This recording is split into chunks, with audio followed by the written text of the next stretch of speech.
Hey, hey, hey, we are back with more 999. Uh, gonna carry on from where we were. We got one ending, we got the submarine ending last time, where we just got murdered by somebody. Well, everyone got murdered, so we'll see what the reason for that is. Let's carry on. I see. I believe I understand what you're saying. So, how are we using the flow? We went one of those, can't remember which one. Still 7 instead of 8. So yesterday we got to the end of the submarine ending. We are now here. And we've just came through, met everyone else. And back in the infirmary ward. The 6 of you split into 2 teams and went through doors 7 and 8. You solved the puzzles in the operating room and the laboratory, and then met one another in the hallway after opening your respective locked doors. Looked like anyone might, after just waking up, it seemed that his brain was working as well as ever. He managed to grasp, summarize, and understand each team's report. At any rate, I feel a bit silly for my little show of altruism. I know I said I was sure you'd come back for me. I didn't think it would happen so soon, though. Ace shook his head with a rueful smile. Well, we saw each other again and we ain't dead, so I say that's good enough. 7 smiled. Anyway, I say we get out of this creepy old place. We found the key we need.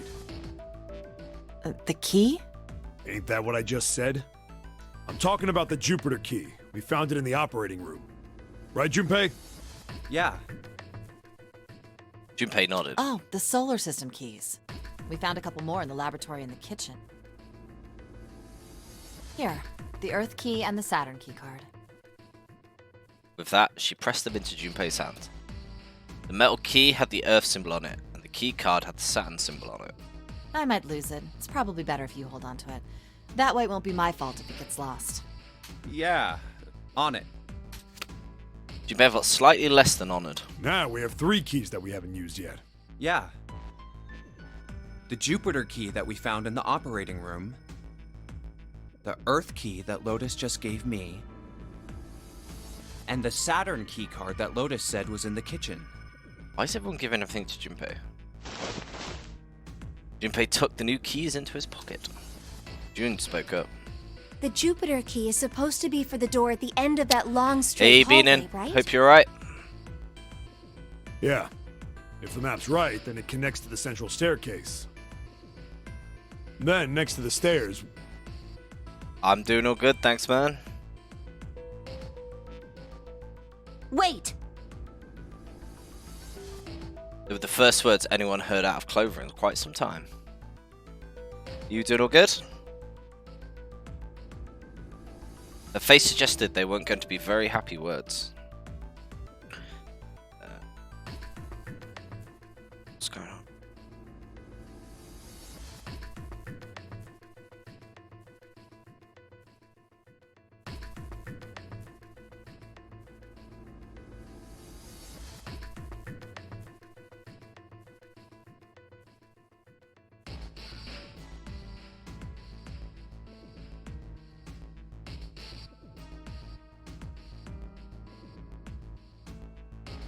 Good, good. You see the start of my boat. Her face suggested they weren't going to be very happy What words. about door 3? Look, you saw the map, right? Oh man, yeah, near my near the Colosseum. Been deep underground, torturing villagers. It's the same as 7 and 8. Just lead us back to the big hospital room. There's no point to seeing what's on the other side of that door. There is a point. At least there is for me. There were tears in her eyes, but she glared at 7 as hard as she could, just the same. She looked very much like a frightened puppy. There wasn't a man alive who could have resisted those eyes.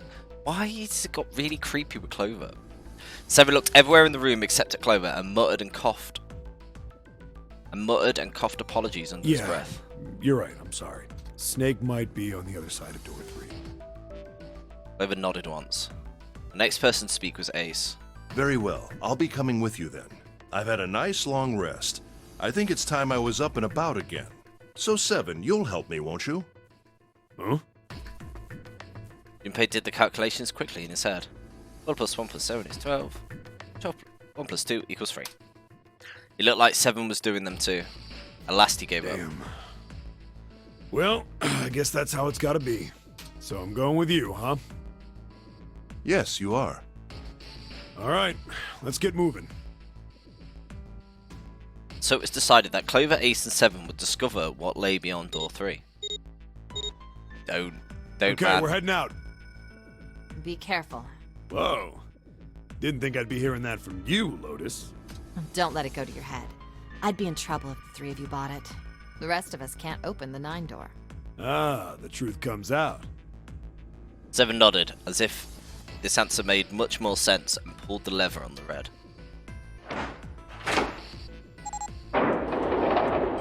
Oh, poor Clover. Okay, we're off. The door opened, Ace, Clover and 7 jumped through it. 8, 9. For exactly 9 seconds, the door closed noisily. Alright, we should get moving too. Huh? Get moving. Where are we going? No one except Lotus seemed rather confused. Well, it would be a waste of time to just sit around, wouldn't it? Let me explain. Oh, I get it.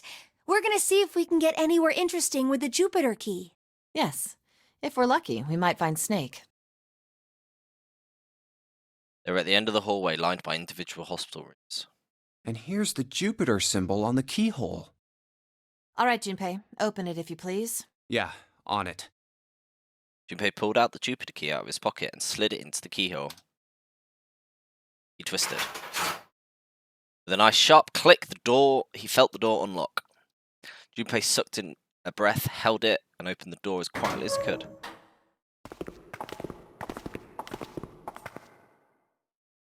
Inside was exactly what he expected to see from the map of the ship's interior. They were in a tremendous hall, almost like a ballroom, with a massive central staircase. Great, back to the beginning. You sure this is a good idea? What do you mean? Well, we already searched every inch of this room, didn't we? I'm asking you if there's any reason we came back here. Of course Of there's course a there's a reason. reason. Man, sometimes I can't tell if you're smart or just lucky. Huh? This. Junpei pulled 2 things out of his pockets. The Saturn key card. And the Earth key? I'm lost. Santa cocked his head to one side, like an inquisitive bird, and looked at them. After several long moments during which it became apparent Santa had no idea what the cards meant, and June took pity on him. Don't you remember, Santa? On C deck, where we are now, there was a big elevator behind the stairs, remember? And next to the elevator, there was a card reader with the Saturn symbol on it. And on A deck, on the door to the left, there was a keyhole with the Earth symbol on it, I think. So the 2 keys that Jumpy has? Should let us use the elevator and the door on A deck. Huh. Yes, that's right. June smiled, pleased with herself. And so did Santa. All right, I got it. Let's get started then. What do you say we split into 2 teams? Lotus and I will search the Earth one, so you 2 can search Saturn, all right? Just gonna turn on my fan because it's very warm.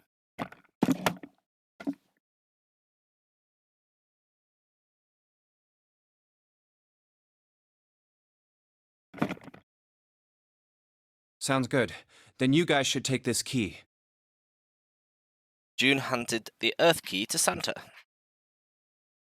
They decided in their initial search should be brief. We have no idea what's on the other side of these, so don't go too far. Just search for 10 minutes and come back. Yep, this is where people die again. As decided, the 2 teams split it up. Junpei and June headed for the elevators. There's a card reader next to the left elevator. Then let's try out the Saturn key card. Bazinga. The light in the upper left corner binks Great! alive. It looks like it's working now. All right. Now, how do I call the elevator? There's a single button to the right of the elevator door. Oh, it only has the upside down triangle on it. I guess there's no up button. Well, we may as well try pushing this one. Doors slid shut and they heard the grinding of a motor as the elevator car moved down.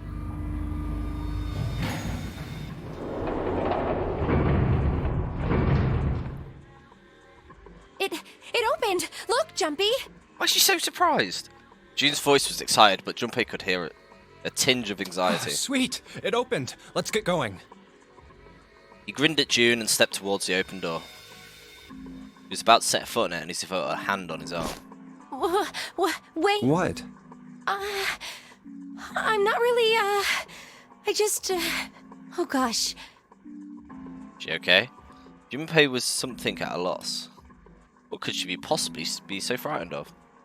June was probably afraid of being locked alone with a boy that they could only go down. Let's get creepy. After a little thought, Junpei decided that she had to be nervous about being locked up in such a small place alone with a boy. Well, we will be all alone in here. In a way, it was kind of cute. Very demure, you could say, he thought. Still, even though it wasn't exactly roomy in the elevator, they weren't going to be pressed up against one another. At least they didn't have to be. Why is it getting weird now? Still, it was making her nervous. Junpei couldn't help but think how innocent she was. Jumpy? Huh?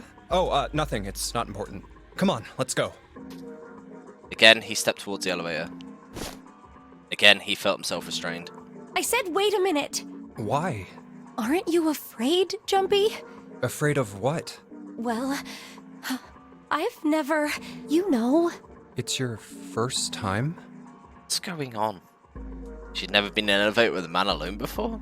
Even so, she seemed awfully alarmed. I might get wet. Oh my god! Oh my god! What is going on? What? Down there. I'd get soaking wet. What is going on? Well, I mean, of course you would. That's the way it works. Oh my god. What is happening? I've know. never heard of anyone getting soaking wet somewhere else. That's true. Let's just reread what happened. So Junpei believes that we made it that she's nervous. So she's worried about going in the elevator. Junpei thinks it's because they're going to be alone in the elevator. And then she said, I'm going to get wet. You don't mind? This is taking a very quick, weird turn. Mind what? Getting wet. Yeah, I think she's on about going down to the lower decks where it's going to be wet. He, on the other hand, his mind's in the gutter. Well, I don't know. I think I'd probably, like it. Gosh, Jumpy, you're so brave. Really? I mean, I kind of think any guy would do the same thing, you know? What happens, happens, right? I mean, if you get the chance, you've just got to go for it. I think that's what a man is supposed to do. That's what a man's supposed to do. You're so cool, Jumpy. I really admire you. That doesn't really seem like the sort of thing you ought to admire someone for. I'm really scared. Yeah, I mean, like you said, you've never done it before. Yes. So, I don't think I'll be able to last Yeah, a little very bit. long. And then it'll be over. Over? Yes. I'll go to heaven. Oh my god. Heaven? It feels kind of like you're floating in space, and your mind gets all fuzzy, like when you pass out. At least that's what I've heard from people who have experienced it. Oh, yes, I've heard that too. Oh god. Although I don't think the same thing happens to guys. What? Huh? But it would happen to men too, wouldn't it? It would happen to anyone. Once it gets into your body, the same thing happens to everyone. Well, I mean, usually it doesn't go inside the man? I mean, generally. Yes, it does. Well, eventually it will. It's not like you really have a choice. Your body will force you to swallow some of it. Eventually. Oh god, we're 10 minutes in already. What are you trying to do to me? Nothing. I'm not going to do anything to you. I'm just saying that that's what happens. It's a psychological reaction to what you're experiencing. Oh, is that so? It's only natural. Is that what's natural for living beings? Perhaps you've been mistaken all these years. Had he misunderstood life so gravely? And he thought the thought terrified him. Yoon seems to be entirely oblivious to Junpei's mounting confusion and terror. I know most men probably have larger lungs, but even then, I don't think you could hold your breath for 20 or even 10 minutes. Eventually, you'd have to breathe, and then the water would get into your lungs.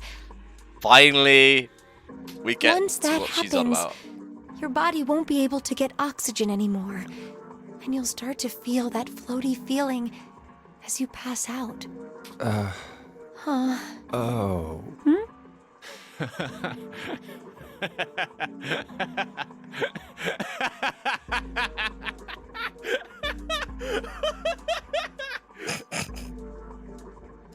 Finally, Junpei understood. He understood what June was trying to say and why she was so scared. Yeah, you're right. You wouldn't last very long. See? She was afraid that the only elevator button pointed down. Send him back like, let's go a different route. This route's getting weird. As he thought about it, Junpei realised he hadn't seen elevators on A or B decks near the central staircase, all of which meant the elevator could only convey them to the lower decks. Come to think of it, the lower floor, D deck, is completely underwater. An elevator heading to a submerged floor. That is pretty scary. Hey, wait a minute. This elevator came up from somewhere under us, right? Well, yes, I guess it did. It didn't open right away after you pressed the button.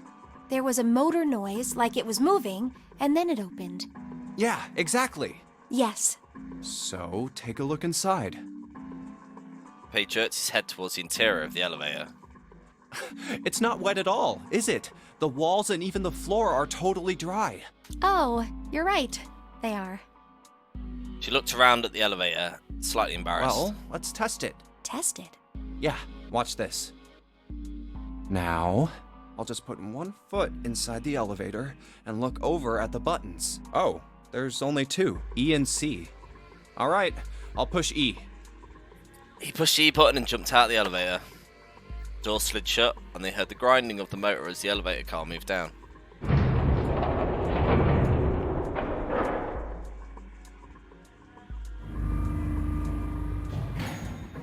I think I can hear it opening on E deck. Okay, that's done. Now I'll just press the button again. A few moments later, the elevator returned. Getting the animation again. It's all dry. Yep, not a single drop of water to be seen. See? Junpei couldn't resist puffing out his chest just a little bit. June, however, still looked confused. What does that mean? How can E deck be safe if the D deck is full of water? Well, here's what I think. The elevator shaft and E deck must be watertight and separated from wherever the ship's been punctured. Here, let me show you. Had out his notebook. Where'd you get? Oh yeah, you got it well early. Sketched out a rough illustration. I see. So is that why the ship hasn't sunk? What a wonderful picture. The shape of the inside keeps it all from filling with water? Yeah, I think that's what's going on. Junpei continued talking as he closed the notebook and slid it back into his So I'm pocket. gonna go down and check it out. You stay here, alright? But Come on, just do it, alright? Gave June's shoulder a reassuring squeeze, then hopped into the elevator. Just do it. Pushed the E button and the door began to close. June looked worried, her eyes starting back and forth as she was trying to make a decision when suddenly... I'm coming with you. Huh? At the last possible moment, June dashed forward, turning sideways just in time to slip through the gap between the closing doors. Hey, wait! Junpei slammed his finger against the open button, but it was too late. Oh, crap. Door had shut. He and June were in the elevator and was heading down to E deck. He was so surprised by June that he didn't have time to think about what awaited him on E deck. I can't just let you go alone, you know. Ah, jeez. Bing! The elevator stopped and the door slid open. They tentatively stepped out and looked around. It looks normal. No fish going about their fishy business or jellyfish floating lazily through the water. There was, however, a blowfish, or at least something that looked very much like one. June's cheeks were puffed out, her mouth a tiny, intense frown. Oh, knock it off. It's just like I thought. This part hasn't flooded. Come on, just look around. There's no water here. June looked around nervously, then exhaled. You're right. It's not flooded at all. See? But there's a whole lot of water. Yeah, right on top of us. What's gonna happen if the ceiling breaks? Junpei thought about that for a moment. Well, we'd probably get really wet up there. Huh? At any rate, we should probably go back as soon as we can, once we're done looking around down here. Lotus and Santa might already be back. Okay, good idea. Now then. Junpei glanced around the room they found themselves in. First thing he noticed was a set of thick iron bars. They ran the length of the room, separating the left elevator from the right Iron one. bars. Well, we can't go over there. Right. Then maybe...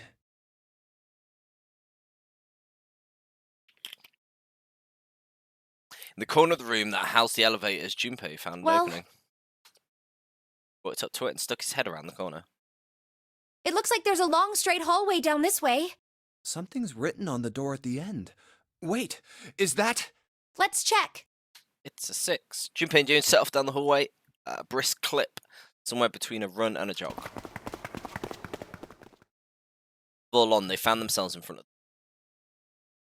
On it was a number written in bright red paint. 6. I knew it! This is a numbered door. And indeed, there was a red bolted to the wall right next to the door. But we can't do anything with only the two of us. We better head back and let everyone know. Yes. Junpei and June turned and headed back to C deck. Wait, what's this? On the way back, Junpei noticed a map on the wall. Is this the map for E-Deck? I should take it with me. Read that map. Look at the map. Huh, so you guys found door 1. Map. B, C, E. Oh, well, that's a rubbish map. Chapel. Big old boat, isn't it? You guys found door 1. Met back up with Santa and Lotus, who had explained what they found. Apparently, there was another numbered door on A deck, just like the one on E deck, beyond the door that the Earth key opened. According to Santa and Lotus, there was a 1 on the door. So now we've located 2 new doors, the 6 door and the 1 door. You know, it is interesting that E deck wasn't flooded. Lotus was quiet for a moment, lost in thought. Well, we don't really know if all of E-Deck is safe. We only checked the area around the elevator. Even so, it's still very interesting. You said the 6th door was there, right? Yes. Then that means Zero planned all this out, even the sinking. That would have meant some pretty serious remodeling of the ship's interior. It's pretty mind-blowing when you think about it. Yeah. I wonder how long it took. I can't even imagine how much it must have cost. It would have been a ton, that's for sure. Well, that does go along with what Ace was saying. The most reasonable explanation would be that this was done by some organization with access to a whole lot of cash. Yes, it does make sense. Thought made them all go quiet for a moment.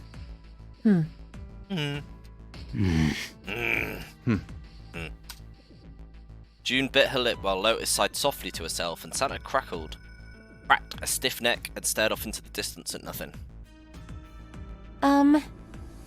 Yeah? I don't think it's a very good idea to stay here. June looked up at Junpei with a large pleading Yeah, eyes. you're right. Ace and his team might be back already.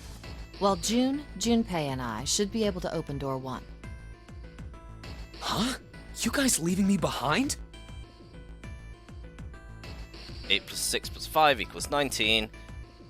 Plus 9 equals 10. And plus 1 equals... Just kidding. All right, let's go. Oates' words with the impetus that they needed. Back to the large hostel room they went.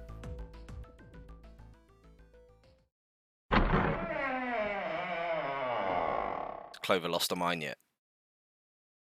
The moment they stepped inside, a tremendous voice echoed across the room. It Hey! Where the hell did you guys go? was 7. 7?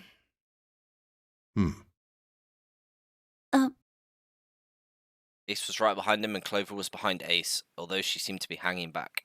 What's wrong? It looked as though there was something strange about them. 7 had the look of a man who'd seen a ghost. Ace was just pale, and Clover looked as though she was only moments from passing out entirely.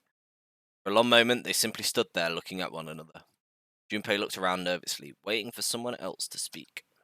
No one did. He looked at 7. What happened? What the hell kind of question is that?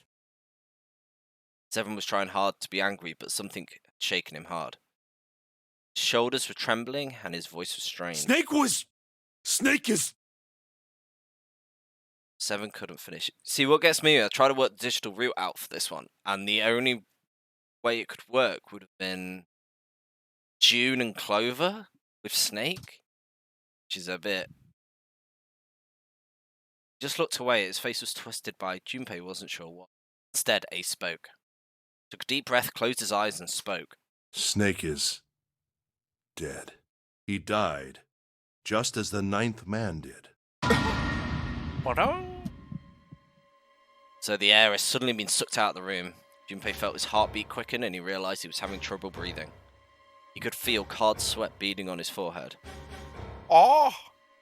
Surprise Pikachu. June, Santa, and Locust looked the way he felt. All 3 of them were frozen in place, their faces white. Oh my god. That's not true, is it? We should make sure. Yeah, right. We should. They nodded to one another and headed for the number 3 Wait! door. Not that way. What? Why not? They stopped short and turned to look at 7. He was pointing at the door with no number. I stuck a screwdriver in there to keep the door from closing all the way. It's not locked, so you can go in that way. Where is he? The shower room. The left side of the hallway. I put a broom in there too to keep the door open. That means we can get in without going through the numbered door, right? Yeah, that's right. Then let's go. The new destination clear, Junpei and his companions headed for the door with no number. Once in the hallway, it was easy to spot the metal door on the left This wall. wasn't open when we passed here before. Now, just as 7 said, there was a broom stuck between the door and the frame, keeping it open. Well, let's keep going. Not this again, man. He looked for a moment and stepped inside. Oh, it smells horrible. Lotus wrinkled her nose, covered her mouth in disgust. Even Santa pitched into those shit. Ugh, yeah, this is pretty awful. I feel like I'm gonna puke. It's just as bad as they said, perhaps worse. A hideous smell filled the air, so thick they could almost taste it. It was sour and smelled of fish, feces, and burnt meat. It worked its way through Junpei's nose and down his throat to pound against the entrance of his stomach. Ooh. Put his hand over his mouth and struggled to keep what little was in his stomach where it belonged. Where is he? Where's Snake? Didn't have to wonder where the body was. There. Blood was everywhere, a few arms of splatter reaching towards them as they walked in. All one had to do was follow the many radial arms to their source. The body itself was hidden behind a divider. June, you should stay here. But... Please, just do me a favor, okay? Alright? Didn't give her a chance to say no, put his hand on her shoulder as if to shove her into the ground, like a tent pole. Turned and walked towards the end of the divider. I'm going in. Going in. Felt like it took an eternity for him to get there. Santa and Lotus followed, timid and nervous as a pair of children. Eventually, they reached the divider.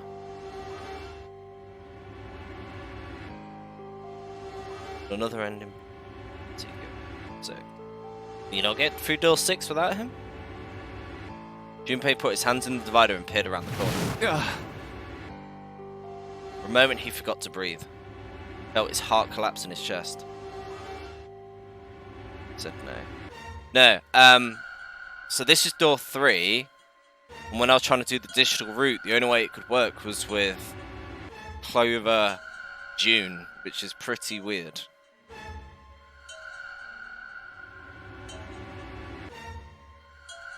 He knew in an instant what it would take the image. What he would take the image before him to the grave. What was left of his body sat in a sea of blood. Chunks of flesh torn from their body sat in blood-like tiny islands of Great Red Sea. A vast, ragged hole had been torn in the torso, and what remained of his intestines spilled out like fresh spaghetti. Smaller chunks of meat had splattered against the wall and become stuck there as they dried. Globules, yellowish fat, had left trails like tiny slugs as gravity pulled them down the wall, even as they dried to it. Just like Ace said. Tanner's voice was strained. Junpei suspected he was holding down some vomit of his Just own. like the 9th man. The detonator in his bracelet set off the bomb in his gut. Looks as though an explosion had been quite powerful. Oh god. The bone is coming out of his left arm. It's definitely an open fracture. Oh. His legs were both bent and in an unnatural way, and his left arm split open, exploding the painfully white bone of Yuna. His bracelet lay next to him. It seemed to have hit the wall hard enough to have shattered the display, lay on the ground in pieces. Oh, the face. It's horrible. Yeah, you can't even tell who it is. Half his head simply collapsed. The blood coating almost made it look like a raw pizza. Oh, not this again. His clothes too were covered in blood. Burgundy tie, the white shirt, the jacket with the yellow piping, and the grey slacks. But the clothes are... All familiar to Junpei. No mistake about it. It's Snake. Though his voice was unnaturally deep and strained, Junpei heard it catch in her throat.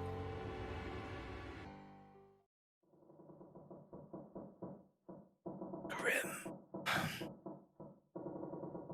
The squeal of the torch metal made Junpei's teeth curl. It sounded like the noise a ghost would make. No matter how many times he heard it, he never got used to it. Every time it put him on edge. It didn't help that there was a girl nearby who looked far more like a ghost than a living human should. Is this... Yeah, Snake was probably murdered. skip. Skip. This is where they found him. That's what happened. Someone pushed him out.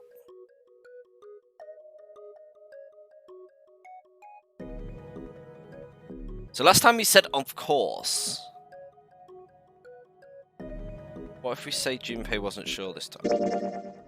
He wasn't sure. Something's still strange. What was that? Well, I'm just wondering about one thing. And what's that? How can you be so sure that Zero's on this ship? Ace's eyebrows shut up. Really, Junpei? I confess I'm a little disappointed. Usually you're rather sharp. Isn't it obvious? Wait, it is? This ship. Huh? Zero said, "this ship," several times when he addressed us.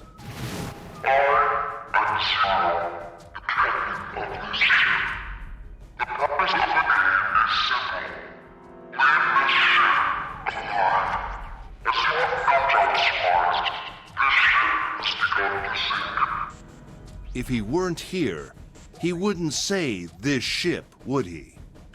He'd be saying something I have like a weird feeling "that it's ship" June. or "the ship." Oh, yeah, I guess that makes sense.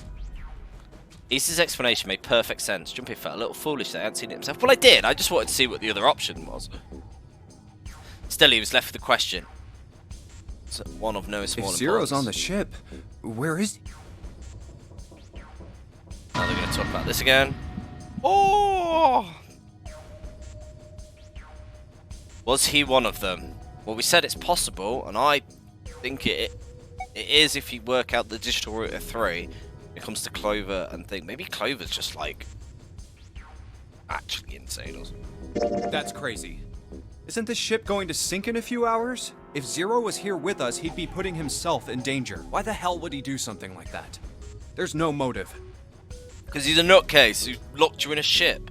Clover looked up at Junpei and her face fell. Don't believe me. Her eyes were so pitiful. The moment Junpei met them, he felt his heart tighten. He didn't think what he said was wrong, but perhaps the way he said it had been. Too insensitive. Clover had just lost her brother. His death would have been bad enough, but she'd also be seen the blasted wreck of his body. Junpei barely knew him, and the sight of him would be enough to make him sick. What Clover had felt, he couldn't begin to imagine. The mental state she must have been in, it was understandable that she would look at those around her with suspicion. She felt everyone was against her. The very least Junpei could have done was try and understand what she was feeling. He felt ashamed of what he said. Perhaps he thought, I should apologize. Before an apology could begin... Clover, Clover, I understand what you're feeling. You don't feel that you can trust any of us. Ace had beaten Junpei to the punch. As he spoke to Clover, his face was calm and friendly. But you have to understand. The more we distrust one another, the further we fall into our true foe's trap.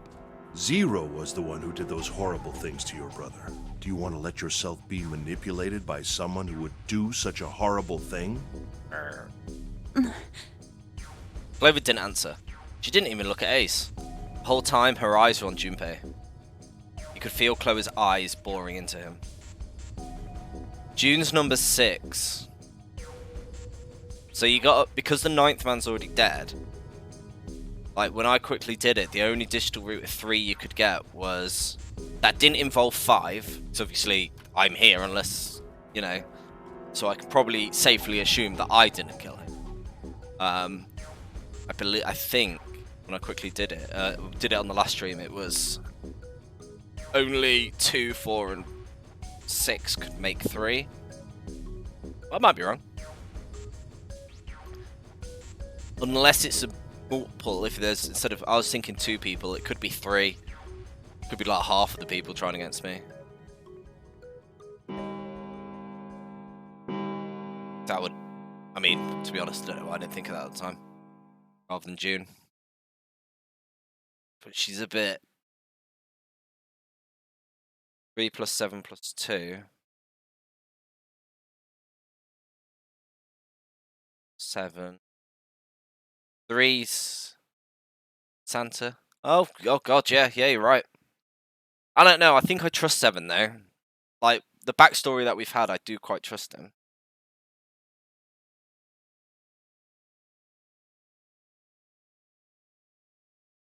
Admittedly, I very quickly did it.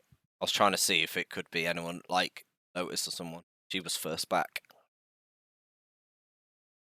Then, in that horrible silence, they all heard a bell begin to ring. It was the clock at the central staircase.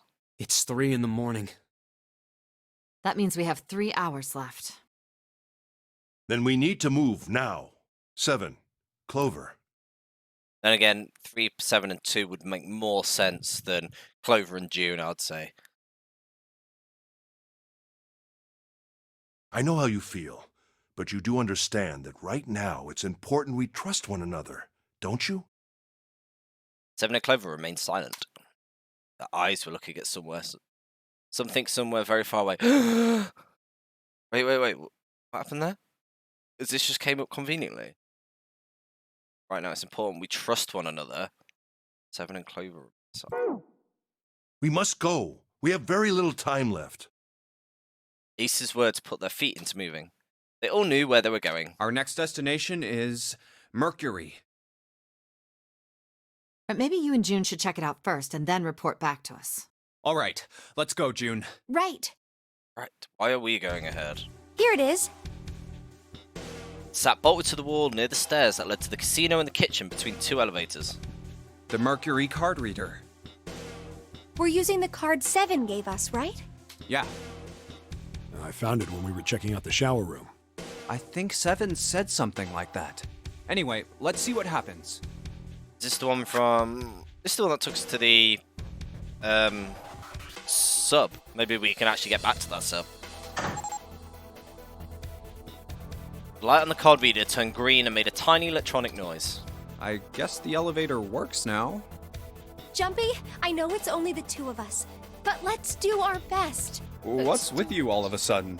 Well, I'm happy we were put together. You know it's just for searching E-Deck, right? Even so, I'm glad I'm with you. Oh.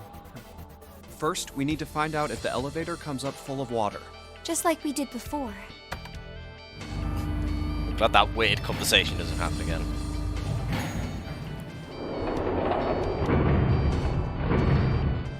Ooh, not wet. Oh, here it is. I knew it. It's not wet at all. Let's go. Yes. Once it had been checked for water, Junpei and June stepped toward into the elevator. Look! Nearly all of the buttons are destroyed. Yeah, only the seat and bottom button can be pushed. We're on C deck right now, so the only one we can choose is bottom. Yeah. Bottom. Well, let's try it out. Junpei hit the bottom button. Door closed. Slowly they began to move downward. Oh, so this is the bottom deck. They stepped off and saw the hallway to their right ended somewhere between 20 and 25 feet from them. The hallway in front of them was a dead end, but not a regular Hey, dead end. over there. Two. This is the one to a the numbered submarine. door. Everyone's alive this time. This is the 8th one we found.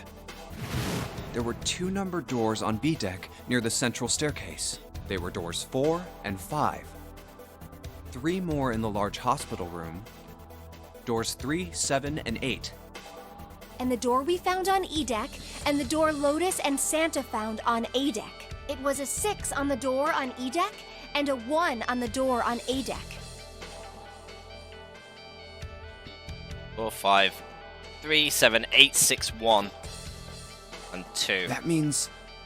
Do you think the next door we find? Yeah, I think so. The next one's gonna be door 9. Despite himself, Junpei felt excited. There was something about that excitement that frightened him as well. Finally! Yeah, You don't look very happy about it, though. it's not that. I just hope nothing goes wrong. You're right. We should keep our fingers crossed. Foreshadowing. Let's head back. Okay. It's best to put it from his mind and headed back to C deck with June. Realize everyone's saying only one person go through door 9, but they've been repeating doors. Can't like just a load of people go through. They work it out so 2 sets of people can go through. Surely that's possible. 1, 2, 3, 4. That'll be the All right, trick. 7 pieces. Pieces of paper they folded up lay on the ground next to Junpei's legs. Everyone had written on the paper Junpei's notebook, an effort to pull together a blind Just vote. double checking, but everyone wrote their code name and a door number they want, right? Yes, just like you told us earlier. Can't believe we're voting here.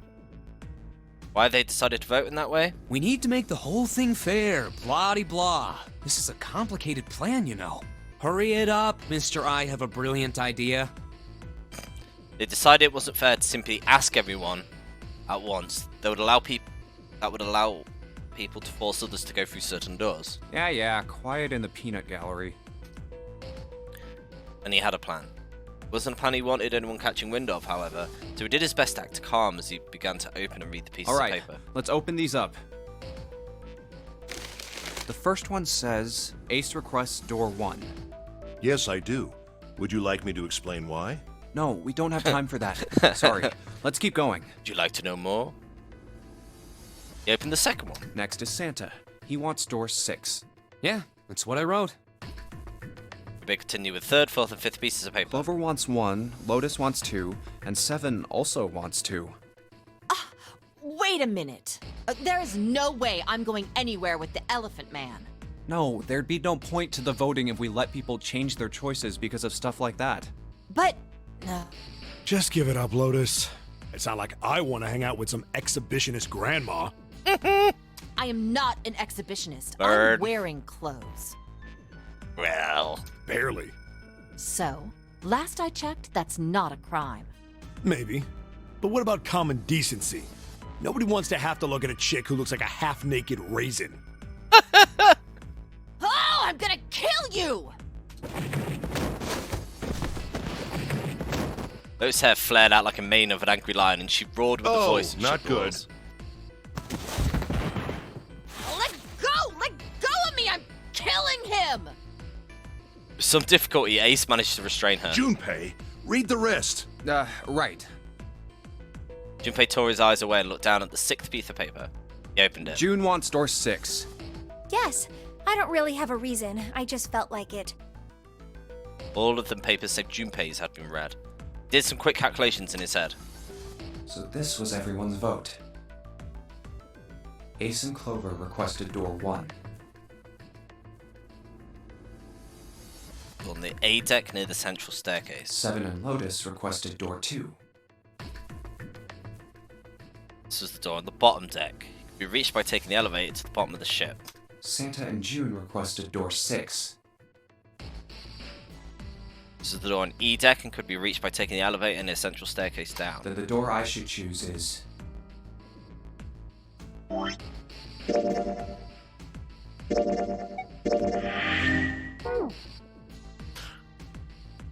Took him less than a second to run the numbers. He opened the 7th piece of paper and spoke. Okay, the last one is mine. I want to go through... Right, what do we think? So door 2 was the submarine, but this time everyone's alive. Door 1, and then door 1 and 6 we've never been through. What do we think? Who wants to go through what? That might help us. 1. Ace and Clover was 1. 7 and Lotus was 2. Santa and June was 6. 1? Let's go with 1. My choice is door 1. Santa was unconvinced. Hey, wait a minute there. You cheating? Cheating? I'm asking if you changed your number after you heard what doors we wanted. How could I do that? I wrote it down on the paper earlier. Let me see that. Sure, here. Junpei shrugged and handed it to him. Santa examined it furiously. The others peered at it as well. As he did, Junpei quickly slipped the piece of paper he'd been hiding into his pocket. Although he'd never know it, Santa had been justified in suspicions. Junpei had switched papers. I had 3 pieces of paper ready. Doors 1, 2, and 6. And I Cheeky put the boy! one with door 6 on it into the pot. Put a small mark on it so we'd know which one was his. I just needed to make sure I drew last. After I saw everyone else's result, I just chose whatever door I wanted. If the number I'd already put in matched, then I didn't have to switch the paper out. Well, what does it say? He fought the urge to smirk. You got lucky. Santa snorted and tossed the paper aside, frustrated. Very well. We've decided who will go through door 1. It will be Clover, Junpei, and myself. 1 plus 4 plus 5 equals 10.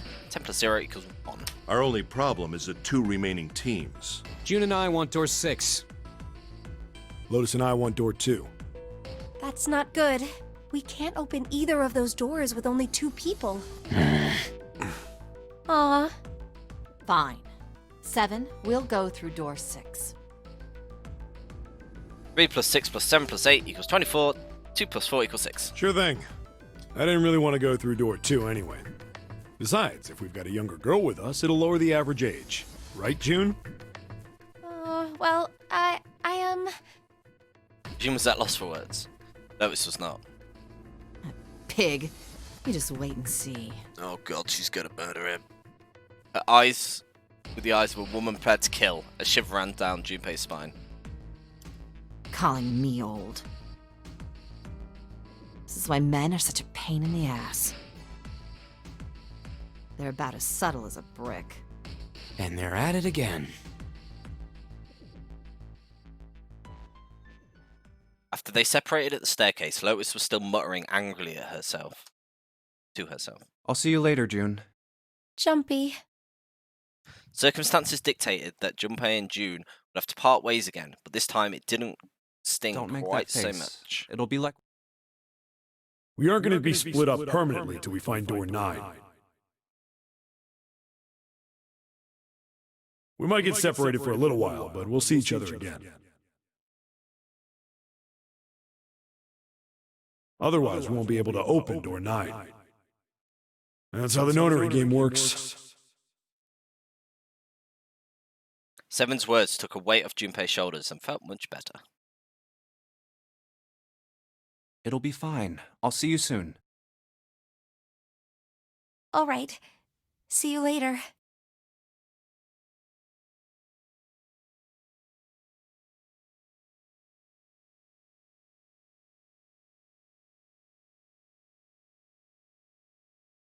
Lingering uneasy remained. They went their separate directions without much trouble. Junpei, Ace, and Clover headed towards A deck. Here's A deck. It was the door on the left, right? That should be it, yes. Then here we go. It opened and they walked through. It's just as Santa and Lotus said. The end of the hallway sat a door with a large red 1 upon it. A numbered door. To the left of it, bolted to the wall, was the red. There's the red. I'll go first. Ace went first and waved his wrist over the scanner panel. Now the two of you, if you would. Junpei was next. Finally, listlessly, Clover lifted her arm. She leaned towards the scanner panel. The third asterisk clicked to life, shining brightly. Ace took hold of the lever. Now, Took a deep breath and turned to Junpei and Clover. are you ready? Shall I pull it? Yeah, anytime. Clover said nothing. She nodded, a little more than a lethargic twitch of the head. Very well then. Let's go. Let's 3, 2, 1.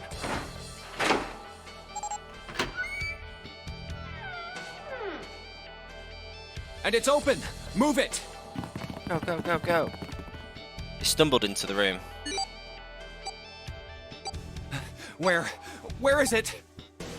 Frantically, Junpei scanned the room. His eyes stopped on the device that would determine whether they lived or died. There it is! Over there! Next to the door he'd come through, there was a dead. That's when they ran to it. They put their hands over it as if they were fighting for it.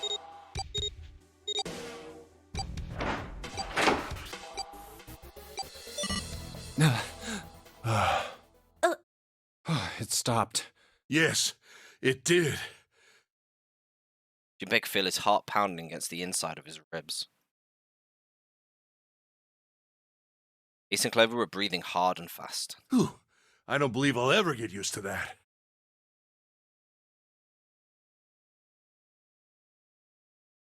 I'm not sure it's something I'd want to get used to. We should finish this game before imminent death becomes a normal thing. I agree. Now then. Junpei looked around again, this time more slowly. Oh, yes. There's another door. Let's try opening it. He took hold of the knob and easily, gently pulled it open. So, this is the wheelhouse? Closed the door again and turned to Ace and Clover. Fixed each turn with a meaningful stare and then spoke. Ace, you investigate the wheelhouse next door. Very well. Clover, you're in charge of this room. Say something. Say something. Okay, I will. All right then, let's get started.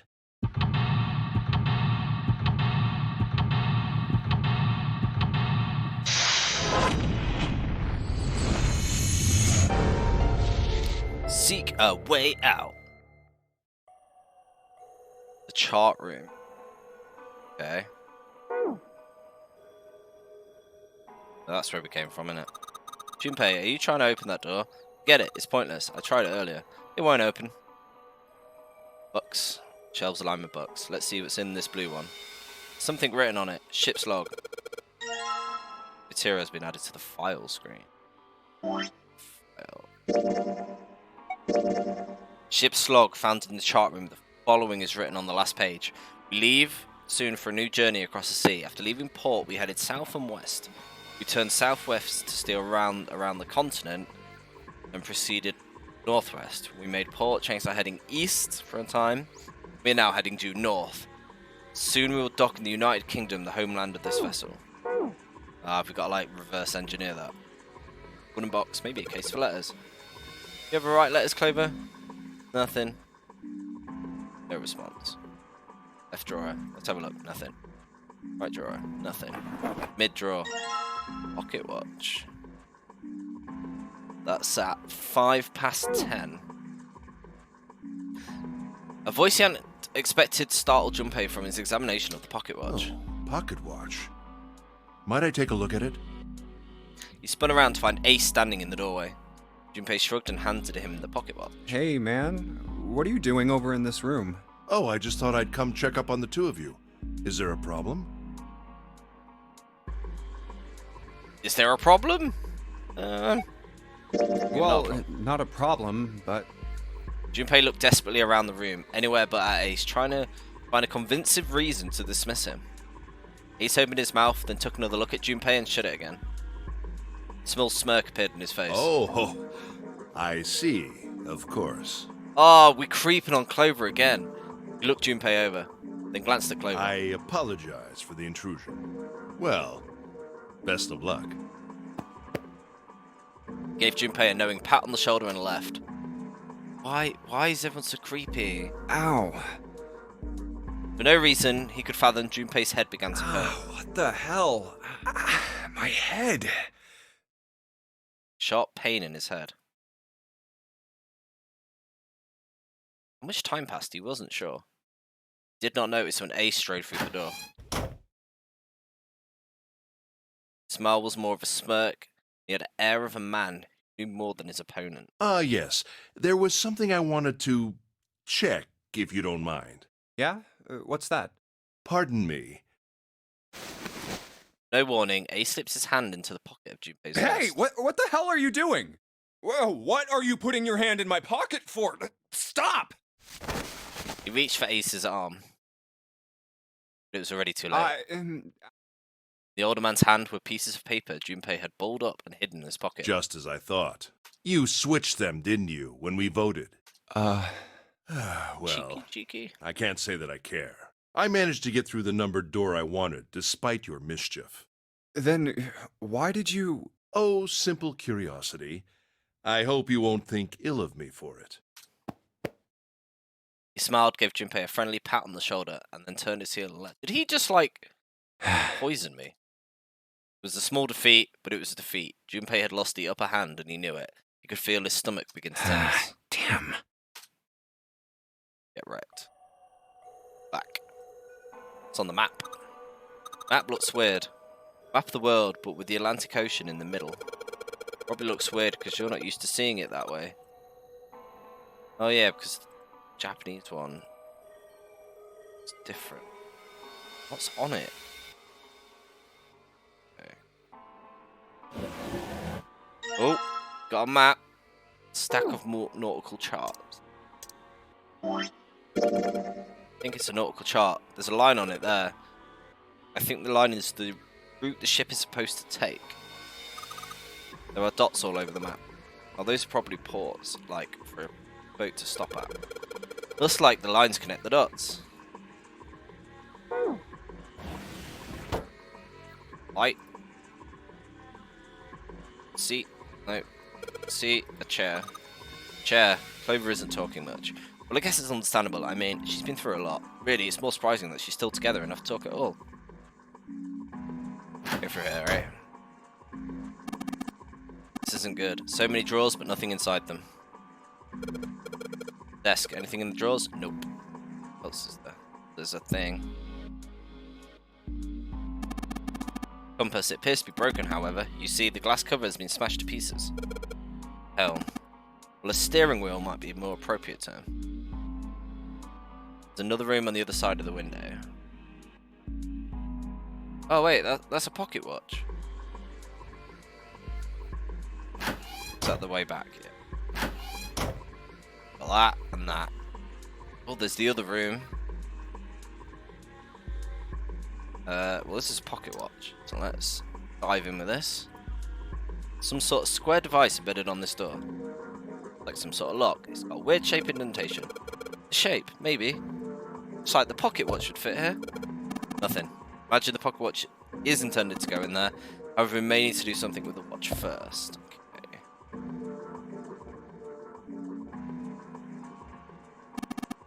Engine order telegraph. Used in old ships to adjust the speed of the ship. A gear shift in a car. It's a little different. The device doesn't connect directly to the engine. Sure, it's a transmitter. Navigation often is set the speed of the ship and sends a signal to the engine. There's a handle on top of it which can be moved back and forth to... No handle. Right, there isn't. So that was deliberately removed. Find a handle. Compass. What does it point to? I really hope you don't think that sounded cool. Correct. Steering wheel. Let's see if it... It's like it moves. Notice something else as well. When you move the wheel, the compass also moves. The ship is moving. Picture to know. The wheel and the compass must be connected to one another somehow. Think that's important? Let's try turning it again.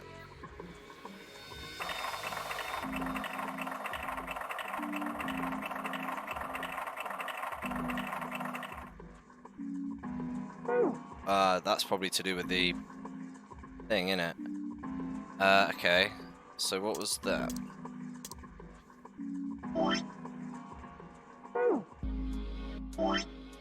File. But it's south and west.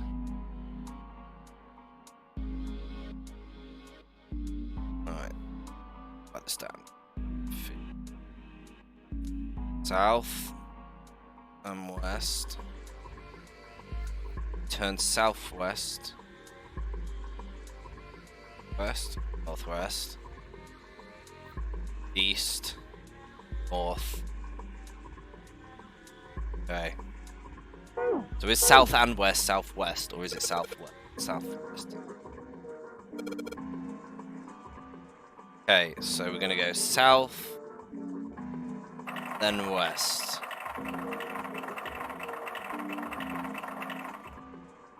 South. West. I put BE. I'm assuming I mean northeast.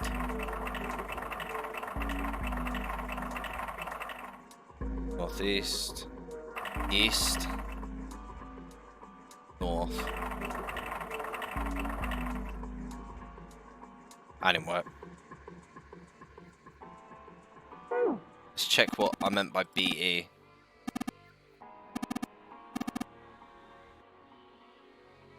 Points to the compass on it. Yeah, no, I've already worked that one out. I think I'm just an idiot and couldn't write northwest. So even when I put southeast, I meant northwest. Go me. So south and west, southwest, northwest, east, north.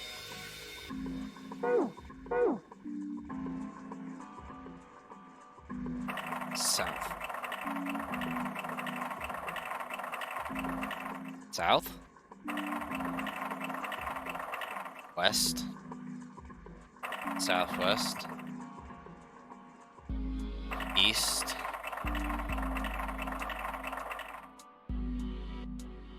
North.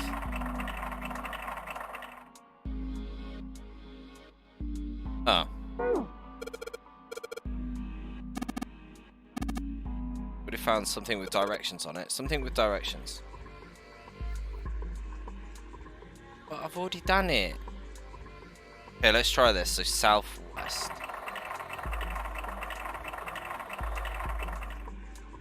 And that covers that. And northwest. Just this one. Then east.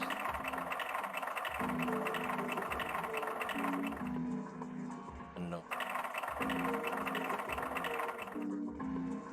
Arrgh!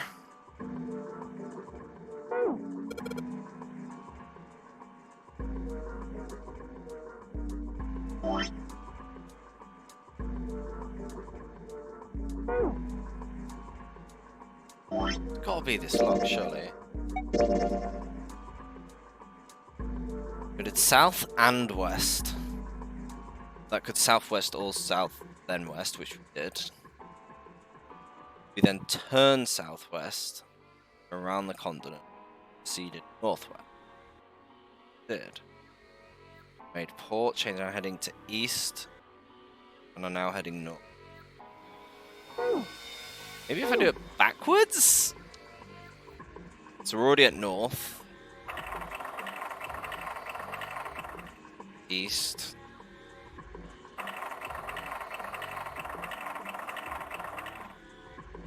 Northwest. Southwest. West.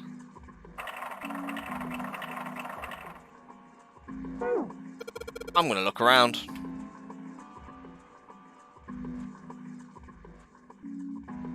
It's pointing at that. I'm doing something. I must be doing something really silly.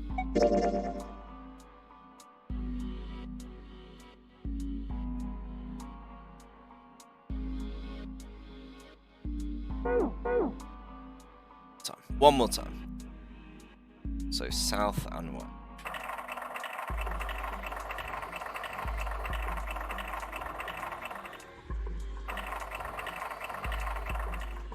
West. West. West. West.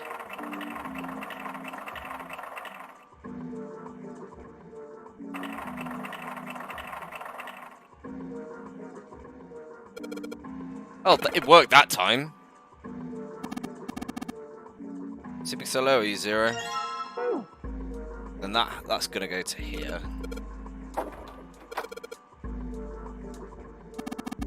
Excellent. That should allow us to operate the engine order. Let's give it a shot.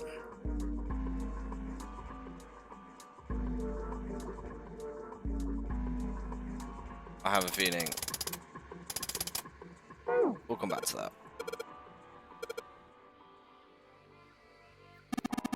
Junpei, take a look at this. Look at the door to the chart room. Something up above it. There? Ah. Remember all kind of like a rivals board. There's only stuff displayed on the left side. What the hell is this? It's the name of the ports in the world. Imagine it's showing up the SITS route. You know, like the ones you might see at an airport. Pieing XX carrier flight at blah blah. Oh, I get it. Does it look like the names of all the ports on the ship's route? There's only one line that shows the arrival times. Ah, the time on the bottom, right? 47 seconds, 25 minutes plus 7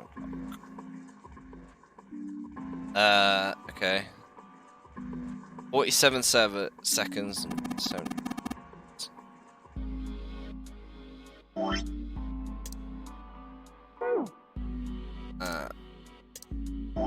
I search it?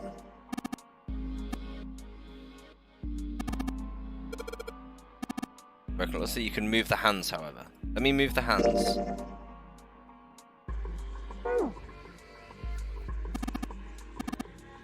Looks suspicious, yeah, I know. I mean, it seems set to the last second. There has to be a meaning. Pocket watch. Just took my pocket watch. There we go.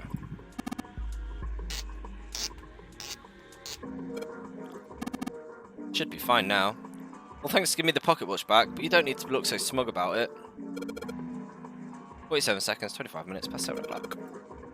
Oh, you changed it to match the final arrival time. Ace nodded slowly. You know what to do next, right? Give it a shot. Stick it in. Looks like some sort of lock. It's got a weird-shaped indentation. Pocket watch in. Things happening. Perhaps we set it to the wrong time. The arrival board had the time for the final destination. Set the hands one. So, I think that the arrival board has the wrong time. I need to figure out how to make it show the right one.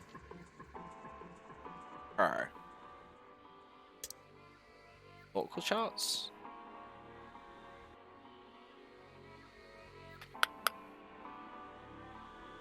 Door there. I found something.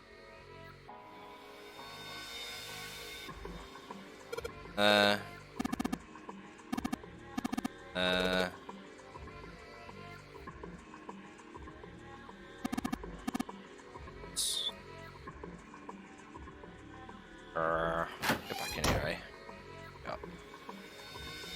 And let's show that.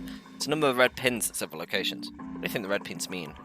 The nautical charts I picked up earlier have a map like this one. Maybe one of them matches up with the pins. Let's see. This one matches to the pins. So we've got 7 locations connected by straight lines. Each one has a word next to it. That's probably the speed. Ooh. More files. Let's do that now.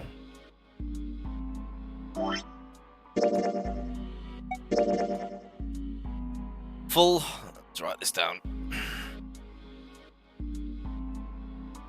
Full, half, slow, pull, off, dead, stop.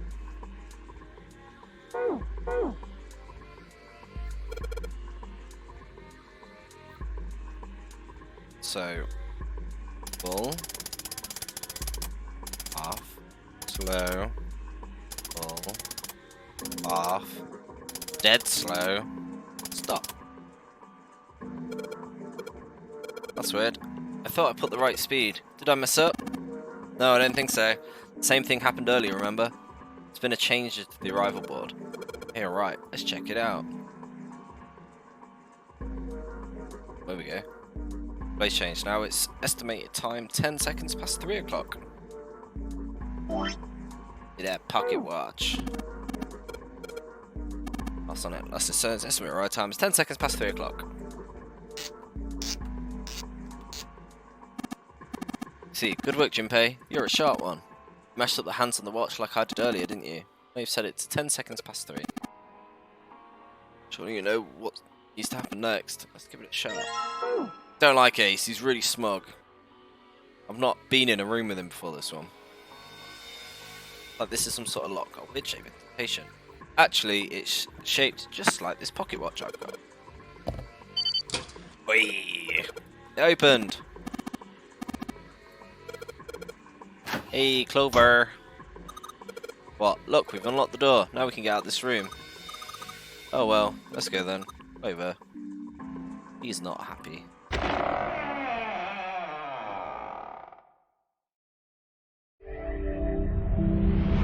You found it!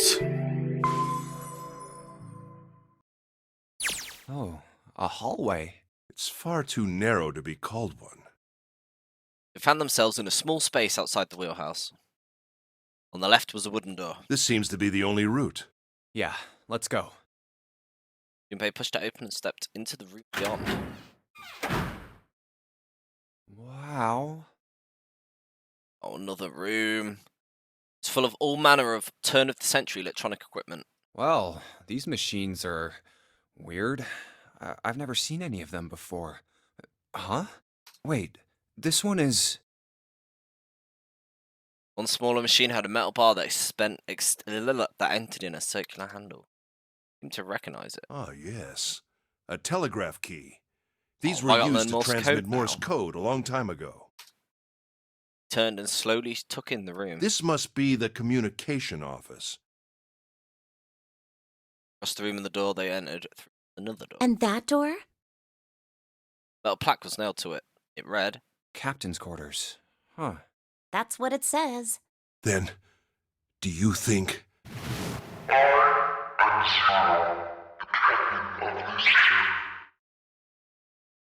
Ace swallowed. Junpei could feel his hands begin to sweat. Only Clover seemed unaffected. Well, we won't know if we don't open it. She walked up the door and put a hand on the knob. It opened easy, and without so much as a pause, she walked in. Junpei and Ace followed. First thing they saw. The man on the floor covered in... Oh, God. Hey, he's got a watch thing. Junpei felt his body seize up. More death. Mouth went dry and he felt very, very cold. Blood in his veins slowed to a crawl and his heart tightened like a fist.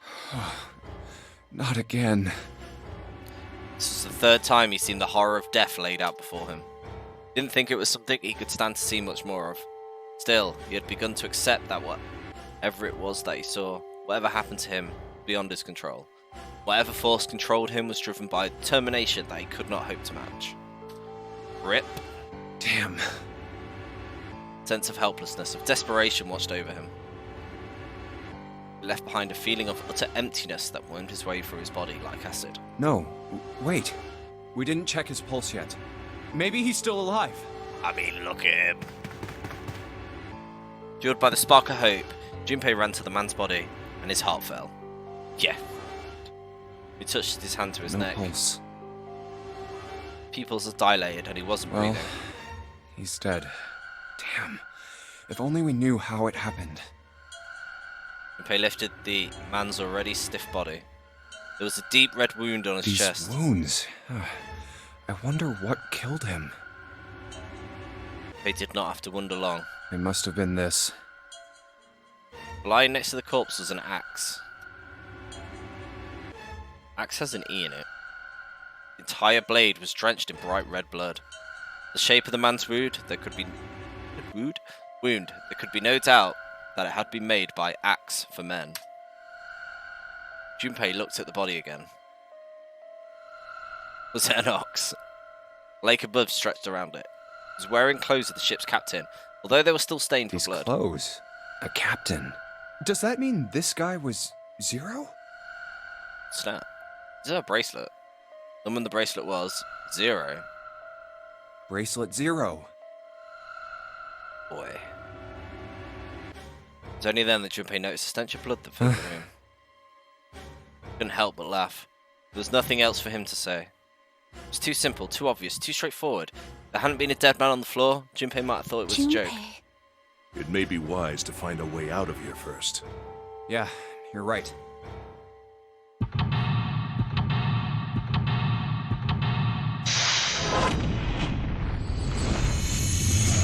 Seek a way out.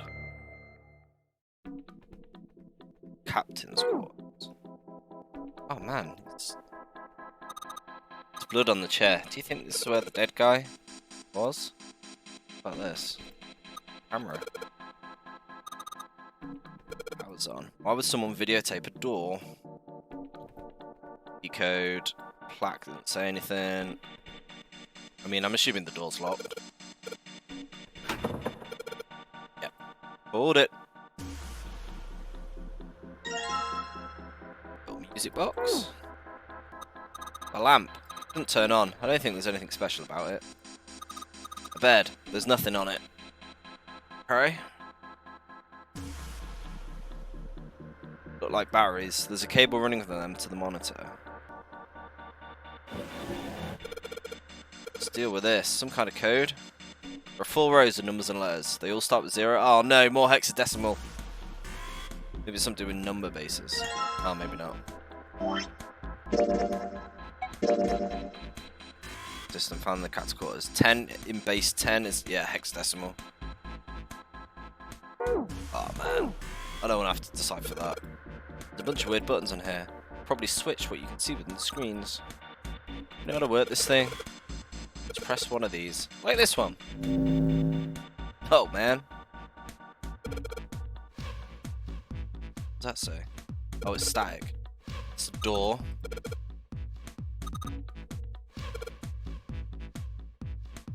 Huh. We start with the grim humour the second time since he come into the room. 4 screens along the bottom had a single letter each spelling out. Z-E-R-O, huh? It's like he's making fun of us. What do you think? He turned to Clover, who was standing next to him. Clover nodded. Nothing. It seemed that she cared about little. Of course, Junpei could hardly blame her.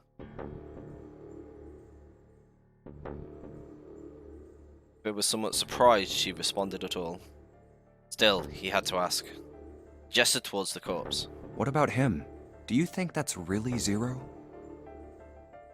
Clover shook her head weakly. There's no way that's him. Didn't I tell you already? Zero is one of us.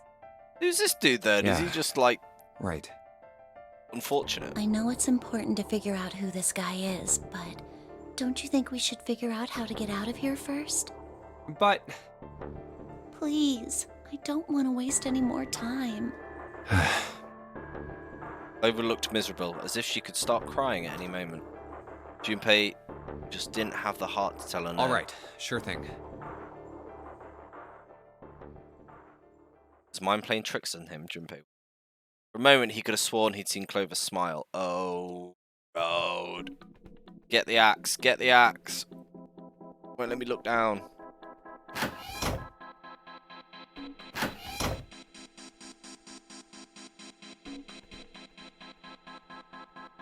Flip a switch. Nothing now.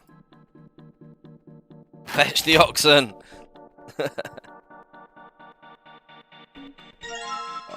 Some screwdrivers. Some ink.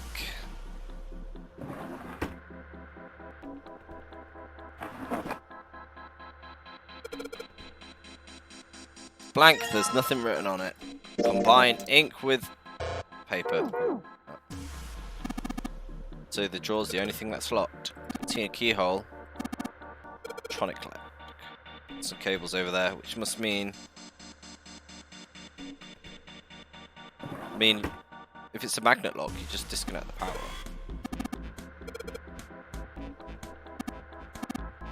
Switch to wheels top to bottom. There's no reason to go back. Lock.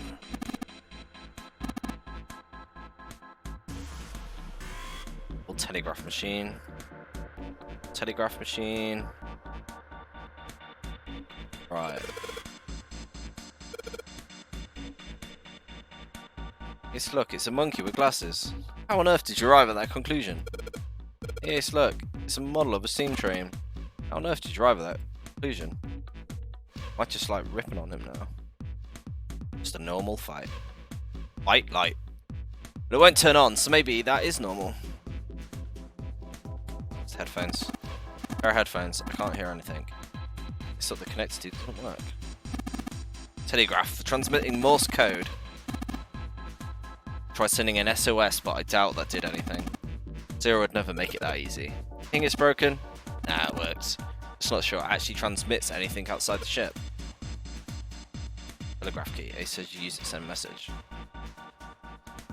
Alright.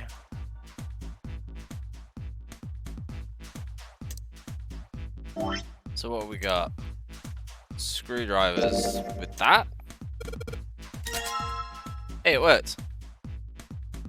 Oh, wait a minute. What happens if I cover that in ink? Put it on the paper. Yeah. Morse code. Oh, have I got to do this? And with that, we go here. Hey, Ace, look. There's a big-ass rat trap over there. I told you, it's a telegraph key. A device that transmits messages through Morse code. This something will happen, I hope. Let's give it a shot. What do I do?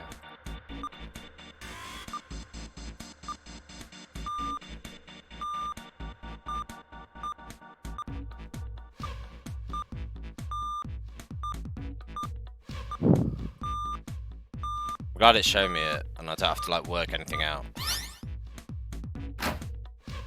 That's the last one, and doors open.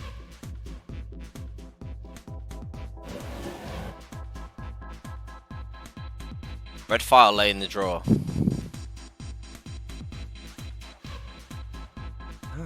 Looks like there's something on the cover. ALLICE. But isn't it supposed to say all ice? This doesn't have a space between the L and the I.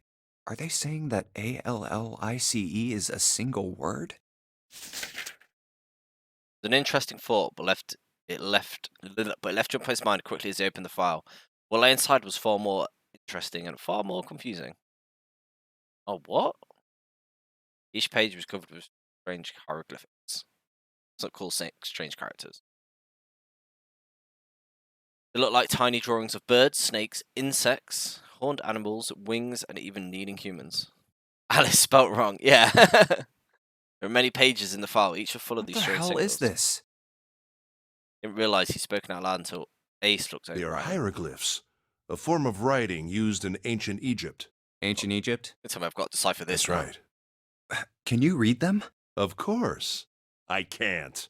What would make you think I could? What the hell? Correct. Junpei flipped for a few more pages. It wasn't just one or two pages that were covered in strange symbols. Every single page was covered Whoa, in... Is this to do with that, like that mummy that they mentioned like ages ago? The mummy that was cursed, that was on Titanic, but wasn't on... Was. Junpei wasn't going to waste any more time with them. He made close to the file. Something fell out. Huh? What? He bent down and picked it up. Oh, a Keycard. key card. Bottom deck library. There was a symbol on it that reminded Junpei of the symbols for Saturn and Mercury keycards. This one, however, had a dot in the center, a male symbol. Uranus. That's the Uranus symbol.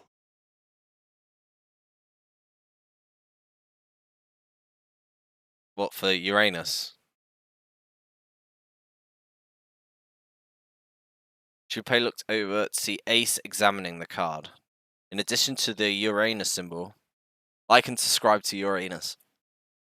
There were 3 words engraved in the card as Something's written on the bottom. Bottom deck library. This must be the key to the library, then. well. Obviously, Is the the bottom deck library. a library? Anyway, whatever. It's gonna have to wait. I can't do anything right now. He gripped the keycard tighter and shoved it deep into his pocket. New material has been added. I read it. File. Information about all ice. All of the pages filled with hieroglyphics. I want to open it. See, this says information about Alice.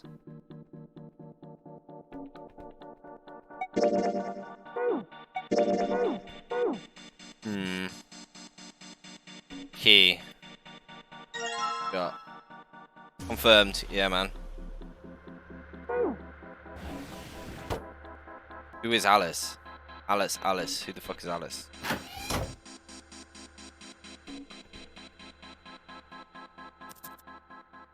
Is that? No, because they said it was Amun Ra? Something like that? Key. What haven't I opened? Straw? Oh, I have.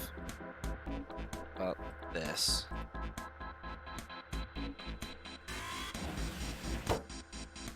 That? Batteries? No. Oh, there's a thing there. Control panel for the electronic lock. Looks like it's the keyhole in the bottom right. Maybe the key. There we go. Sweet, just put the key in. Now it's on. There's a minus sign on the screen. 8 of them. That probably means we've got to put in 8 numbers. Do you think we can figure it out? Oh, God. That's Morse code. This one?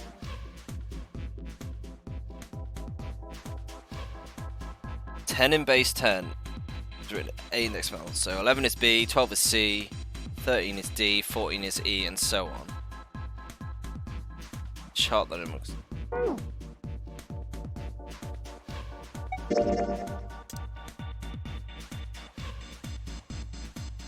Ah! 0, 1, 2, 3, 4, 5, 6, 7, 8. 0, 1, 2, 3, 4, 5, 6, 7, 8, 9, A, B, C, D, E, F. What? 10 base 10. There's A in hexadecimal. Yeah, right. In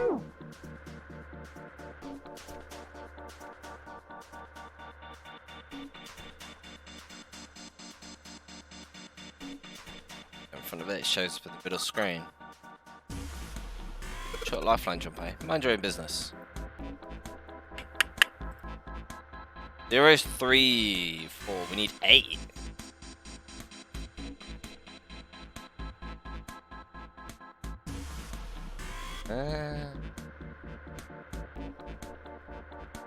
Doesn't do anything. That's doing that.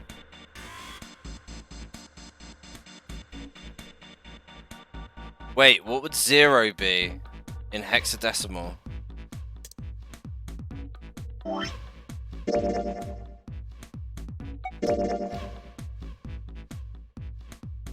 So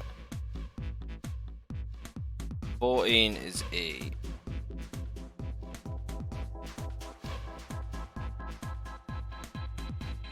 I should really know my alphabet better, shouldn't I?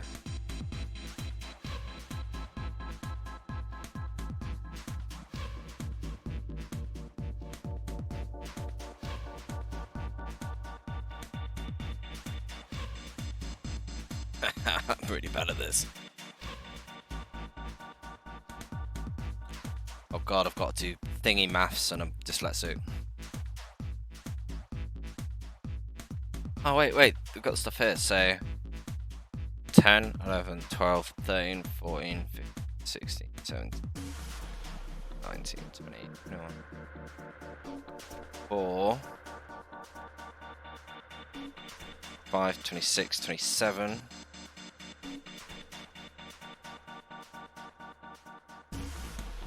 28, 29, 30, 31.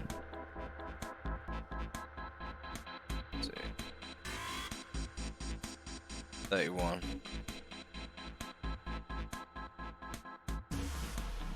31. 14.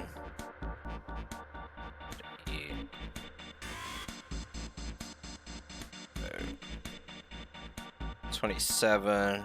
24. That makes sense, doesn't it? Come on. Press E.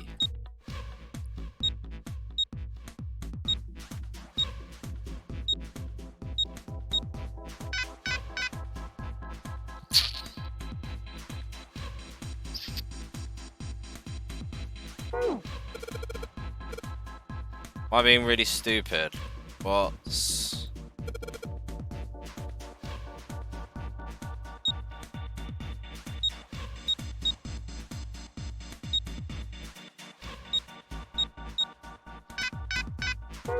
Let's try this again.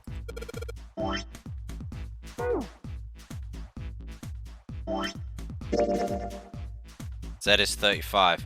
Shows you how good I am at maths, innit? Well, not maths, it's thing.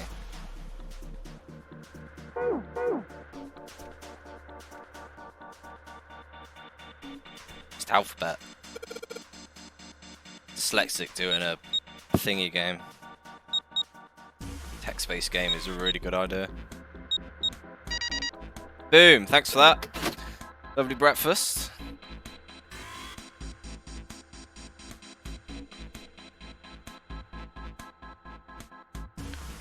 I apparently decided that I'm gonna remove some of the alphabet. Yeah, we did it. Now we can find out about this dude. Excellent, you seem to have unlocked it. Good work, Junpei. Alright, let's go.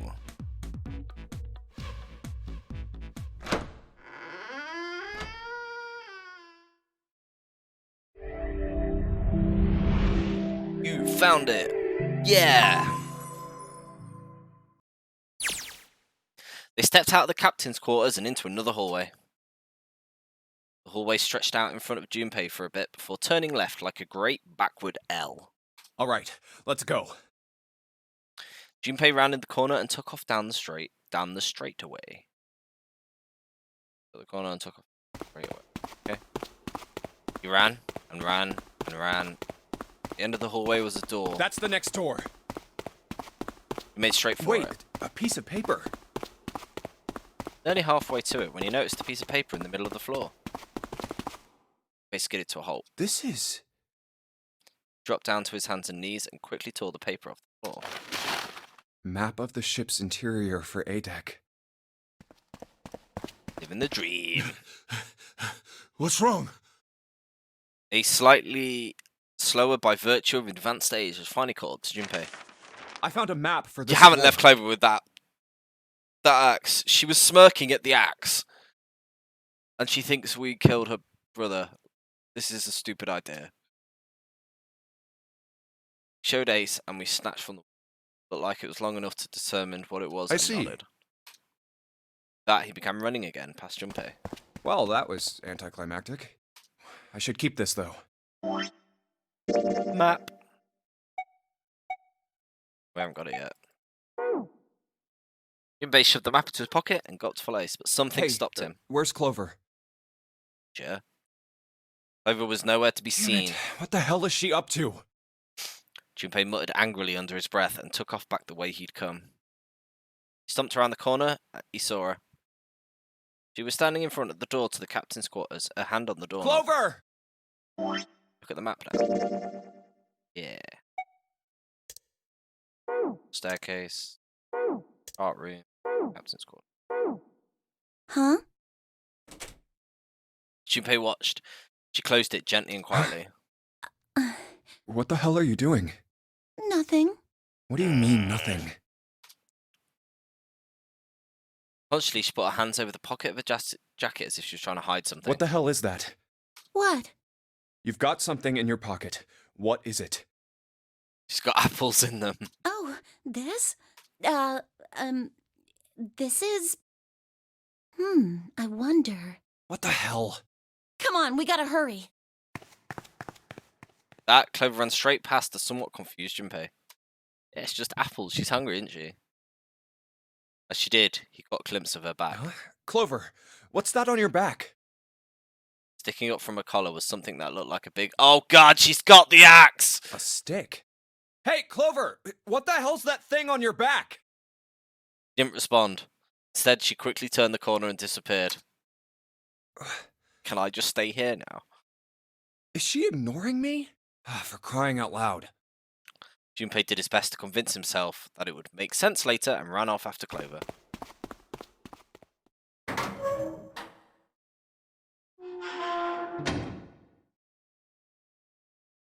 Junpei pushed through the door and found himself in a large room with a large set of stairs. Big stairs. So this is where it ends up. Just like it says on the map. It's just what he'd expected to see after reading the map. His I see after reading the map to himself meant that Ace had probably realised the same thing. Ace, did he head down? Put his hand on the handrail and leaned over to look down. Oh, there he is. Look, the 4 others are there too. Not just Ace, Santa, June, Seven, and Lotus. Really? Let's join them. Let's join them! Junpei and Clover glanced at each other and hurried down the stairs. They reached B deck at the same time. Jumpy, Clover. June's face was excited. Something had happened. That much Junpei could tell by simply looking What's at up? her. Given their situation, he was not inclined to be excited about sudden developments.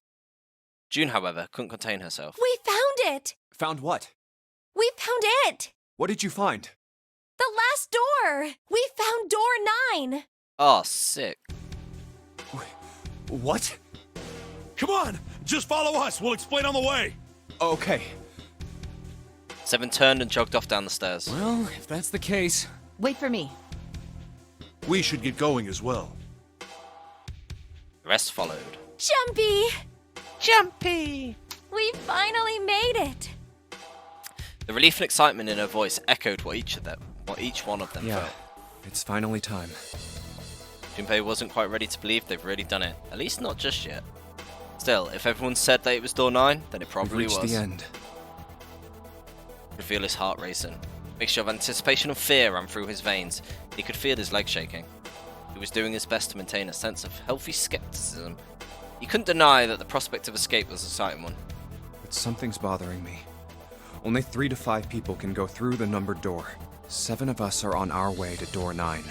That means that, best case scenario, there will be 2 of us who have to stay behind. Go in 2 at a 2 time. people. Is there a way? June looked over the clock. 4:30. We've only got 90 minutes left. I've got no time to wonder about it now. Hey, Junpei! June! What the hell are you two doing? Hurry it up! Tanner's voice jolted Junpei out of his reverie. Let's go, Jumpy. June took off down the stairs, jogging as quickly as she could. Yeah. Junpei followed. They were quiet for a while until...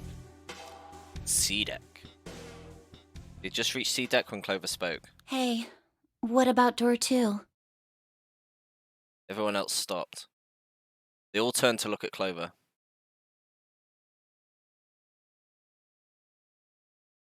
Seven spoke. What about door 2? Door 2 is the only one we haven't gone through it, I mean. Yes, that is true. Are you guys okay with that? Not investigating it, I mean.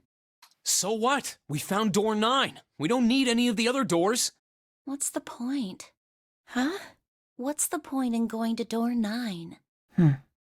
We can't all go through it, right? Then we should do what we have to do before we go any further. It's like a jigsaw puzzle. The best way to finish it quickly is to do the border pieces first. She's got an axe, man. Like, I think everyone else is going to go rip. You know? Or what? You think all 7 of us should go to door 9? And then we argue over who stays behind and who gets to go? Do we really want to do that again?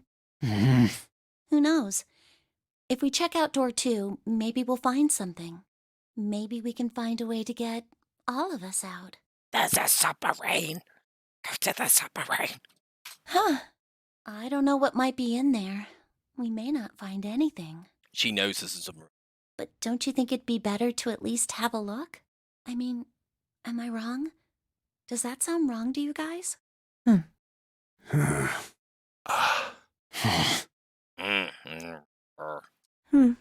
Yeah, you do have a point. No, they didn't. The last time I checked the clock, it was 4:30. It's not like we've got a lot of time, but if we're quick about it, we might have time to take a look. You're right. Let's go take a look at door 2. We were back in front of the elevator. Nearby was the large The hostelry. elevator can take us down to door 2. Who shall go then? Let's see. Me. I'm going. Then June, 7, and I need to go with her. Hey, why do you get to... I don't mind. We'd only waste time arguing over it. Jumpy, I'm okay too. See? Can we just go now? Fine. All right, let's get going. I'll see you later. Okay, be careful.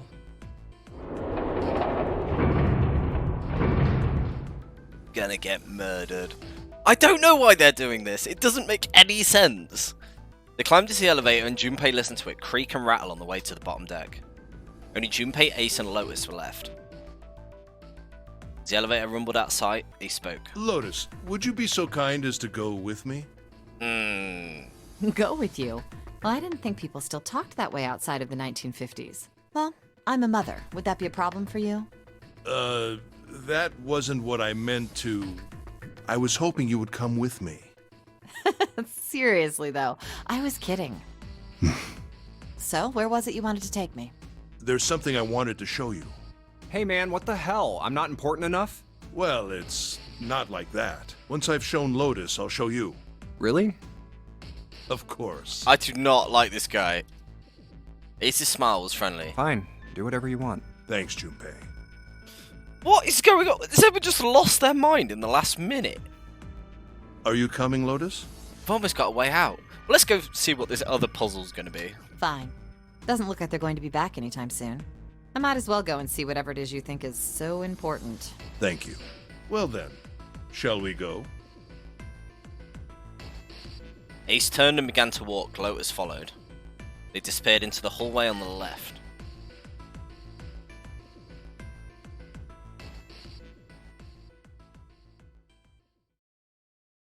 Time seemed to drag as Junpei waited for the others to come in. They're so slow.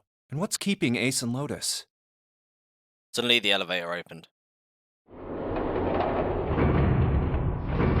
Clover with an axe. Oh my god!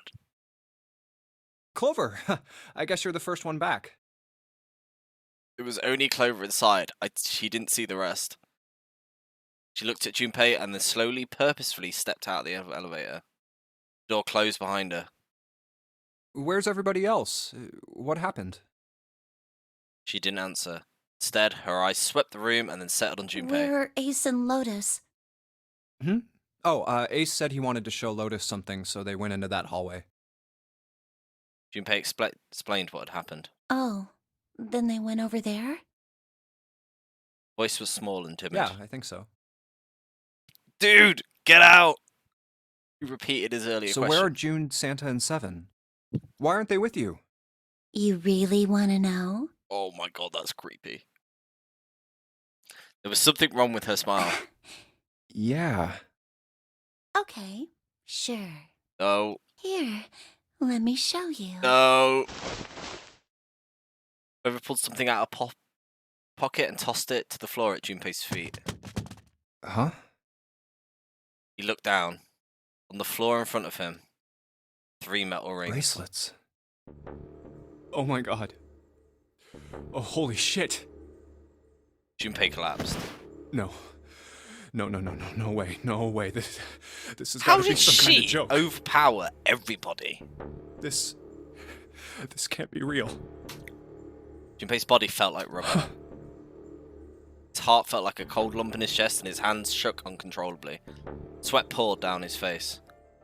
3 blazers sat there on the floor before him. You could see the numbers on their faces. 3, 7, 6. Lastly, let us discuss how to remove the bracelets. There are only 2 ways to do so. Why is she keeping the bracelets? 1. You escape from this ship. 2. Your heart rate reaches 0. In other words, once the bracelet is taken outside the confines of the ship, or the outside of the wearer's heartbeat has fallen to 0, it will shut down automatically. But why? Wait, if it's... Do the bracelets still work when they're not wearing them? Junpei's voice was flat and broken. Clover's response was cold. Revenge for my brother. Oh, God! He was forced into door 3 and murdered. You need at least 3 people to open a door. Who were the 2 that opened that door with him? It could only have been Santa and 7. Called it breakfast. Called it breakfast. That's why I killed them.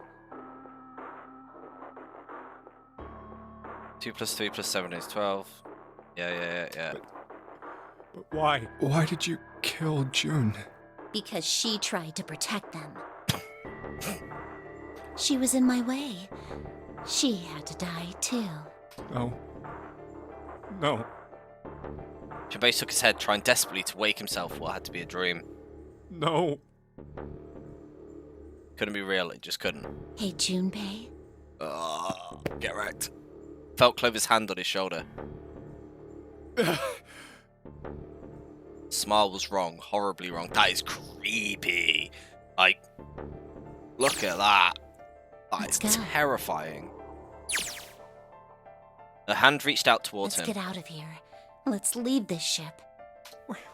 What the hell are you talking about? To open a numbered door, you... Yes, I know. You need at least 3 people. But as long as we have this... Once again, Clover reached into a pocket and pulled something out. What's... There's another... A number on the face. 0. Wait, so they don't need to be alive for the bracelets to work? The 0 bracelet. And obviously that means another person. You've got something in your pocket. What is it? Oh, this? She must have like had to chop his hand off. This... See? You get it now? If we have the 0 bracelet, we can leave. You and I can open door 9 with just the 2 of us. 12 plus 5 plus 0 equals 9. See? So let's go. Wait. Did anyone take the bracelet off the 9 guy? Because that could mean multiple people killed Snake. Come on. Hurry up. Oh, wait! Wait. 1 plus 8 plus 9. 9. They fucked off!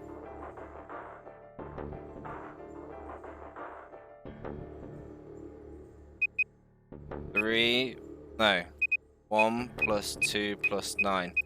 It was fucking Ace. Told you he was a creepy bastard. Sorry swearing, but yeah. What?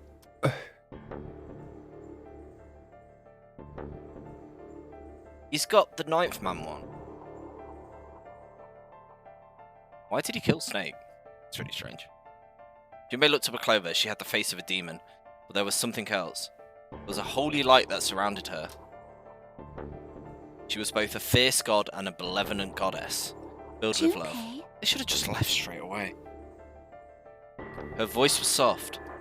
Her eyes weren't empty anymore. They were deep, so deep, Junpei could feel himself falling into them. Felt dizzy. There was something oddly bewitching about her.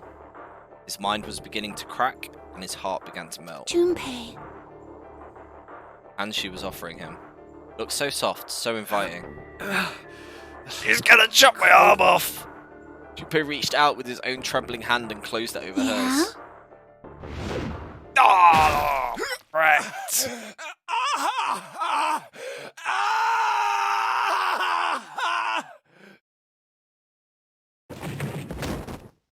Junpei writhed in agony.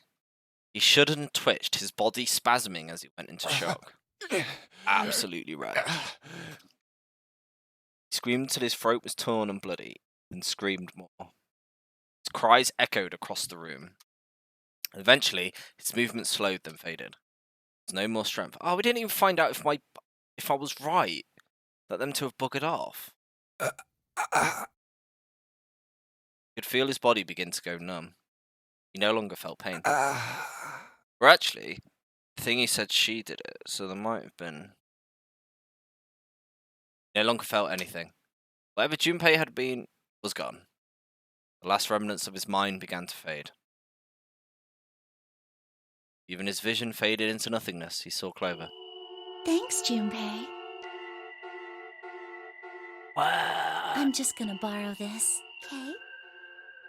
The smile was cold.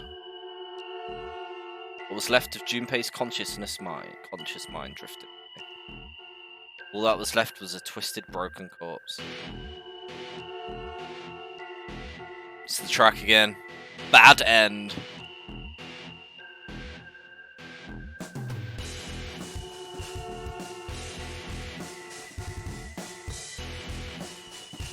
Man.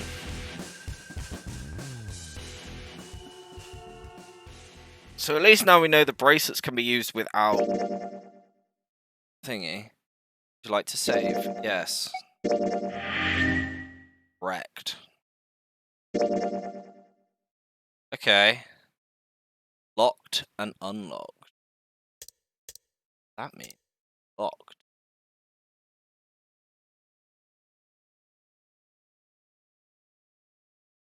Okay. That means I can't do whatever that is. These are all locked again. These lock symbols about. So we've got this. I'm assuming this is the boat. Yeah, submarine.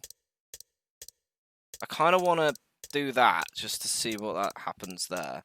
So if we go through this channel and then go door 2, and we can try this, because that looks like it's something else.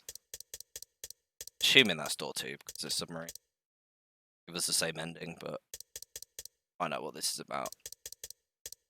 Okay.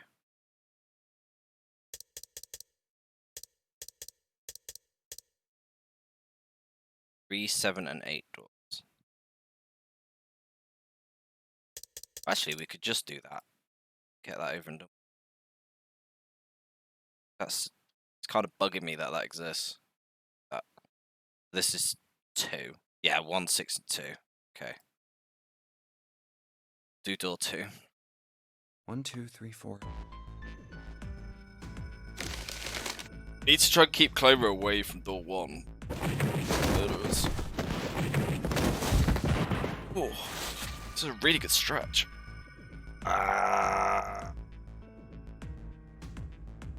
So we want to go through door 2. My choice is door 2. Hey, wait a minute there. You cheating? Cheating? You cheating? I'm asking if you changed your number after you heard what doors we wanted. No. How could I do? Let me see that. Sure. Here. I had, and I put the one. I just have to. I think. Well, Maybe 6 is fate as well. Alright, so we know who's going through door 2. That'd be me, Lotus, and Junpei. The only problem is Oh, I don't want to be with them teams. two. June and I want door 6. Clover and I choose door 1. That's not good. We can't open either of those doors with only 2 people. Don't go to door 1. Don't go to door 1.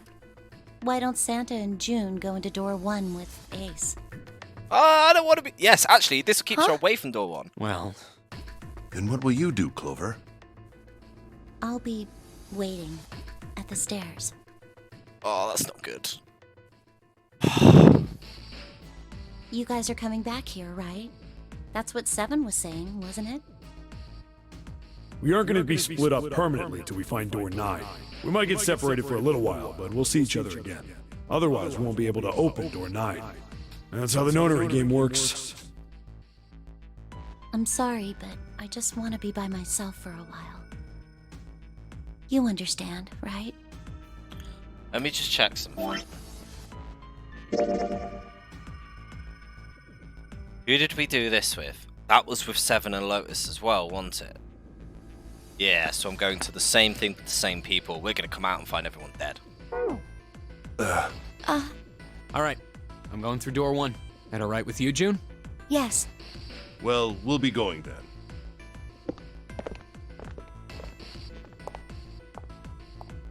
Let's move too. Yeah, Right. Let's go. I won't see June for a while, but Brain. Is this inside Brain? this was my choice. I'm just going to have to suck it up. Seven said we'd all see each other again, and I'm going to believe that. The other group went to A deck to go through door 1. Clover joined them. Our group is on our way too. We're heading to the bottom deck using the elevators. I wonder what we'll find down there. Ding! We ready? Yeah, anytime. I'll go first. Ching! Let's go! Let's go. Oh, it's Where the here! hell is it this time? Oh, that's just literally connecting them dots, isn't it? Oh, I'm glad I did that. Get that over and done with. Okay. Let's go right back then. To here. Which is the door we didn't do. That should Well, be. we really don't have a. It's the same number as my bracelet number. So. Oh, it tells me door 8. I think I'm gonna go with door 8. Okay, 8 it is. Sweet. Just gonna give it a cheeky little save.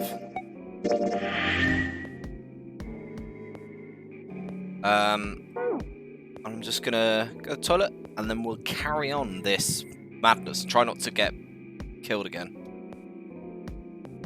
Catch you soon.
And I'm back.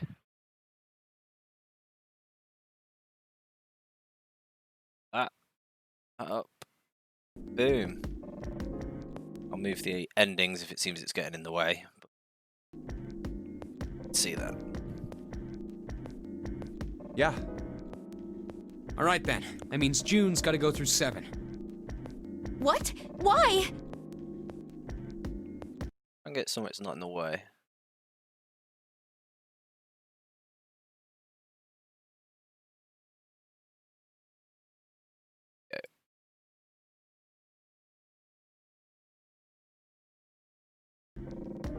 What?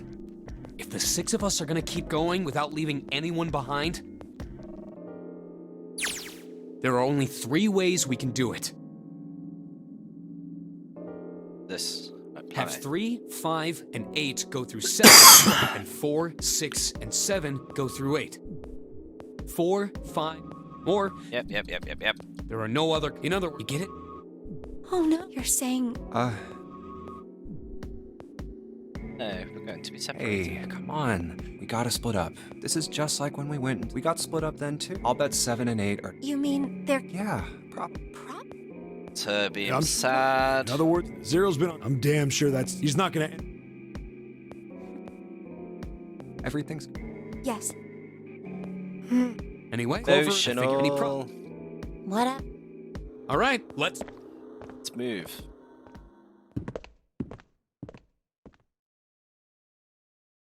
Here we go. For a long moment, they stood in front of the door. Then Lotus laid her hand against her chest, turned to Junpei and Clover. Are you ready? Yeah. Okay.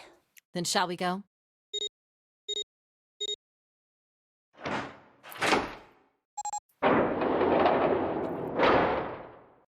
It's open. A narrow hallway stretched out before them. Okay. Hurry! Lotus and Clover leapt through the door.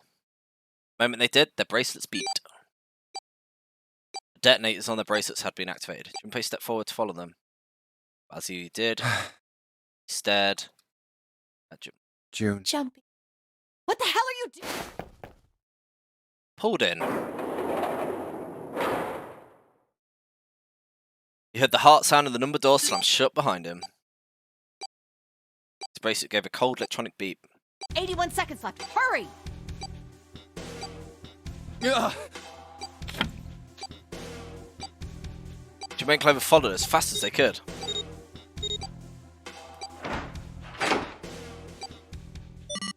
That's easy enough. With a shaking hand, she wiped a few beads of sweat from her forehead.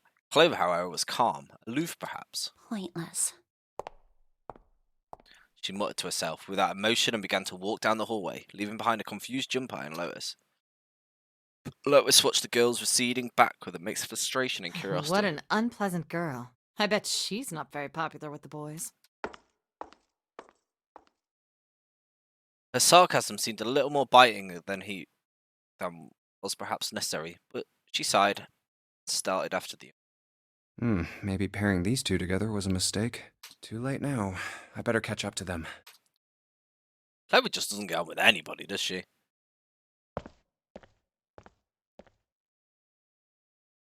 Oh, it's a dead end. The hallway made a number of turns before at last coming to a There's a dead door end. on the left, though. For a few minutes, they stood in front of the door, examining it. Laboratory. A laboratory? Huh. Oh, that doesn't sound very pleasant. I don't like the look of this place. Me either. But there aren't any other doors. It's not like we have a lot of choices. Junpei, Huh? please, you first. Junpei suspected her politeness was motivated by something other than respect. Ugh, fine. Junpei muttered to himself and pushed open the iron door.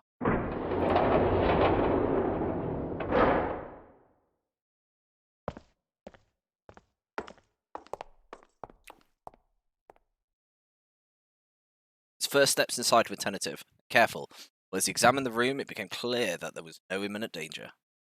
Lotus followed him in, and Clover brought up the rear.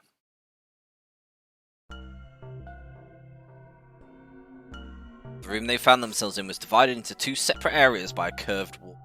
A thick glass window built into that wall made it possible to see each other's side of the vision. You know, I think the window looks into another room. Maybe it's for monitoring something. Junpei walked to the window and looked through. What the hell? He wasn't sure what else to say. Robot. Center of the room shot like a quarter circle. A mannequin laid on what looked like a medical exam table. Looks so creepy. Junpei looked a little. Hadn't noticed Lotus coming up next to him. It's kind of like that doll is waiting for surgery. This is a laboratory, right? I'd say it's more like it's waiting to be experimented on. Ooh, It's creepy either way. You don't think that thing's gonna suddenly sit up or something, do you? Well, I don't know. I mean, look at all those cables sticking out of it.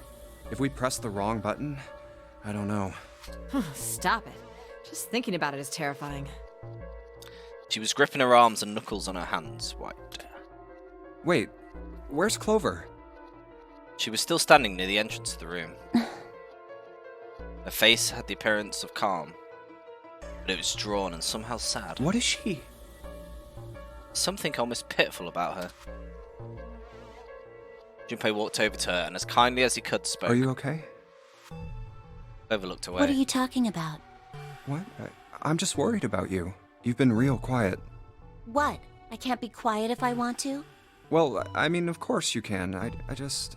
Okay then. If I can be quiet if I want, just leave me alone, okay? Come on, you know I can't do that. We gotta work together. Clover bit her lip, was silent for a moment, Junpei, and you then just suddenly, don't get it!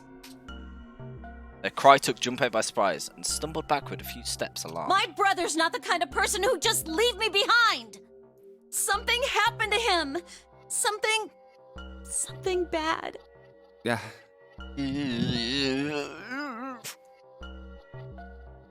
Junpei had nothing to say. Lotus jolted from her mannequin nightmares by Clover's voice and turned towards him. What happened?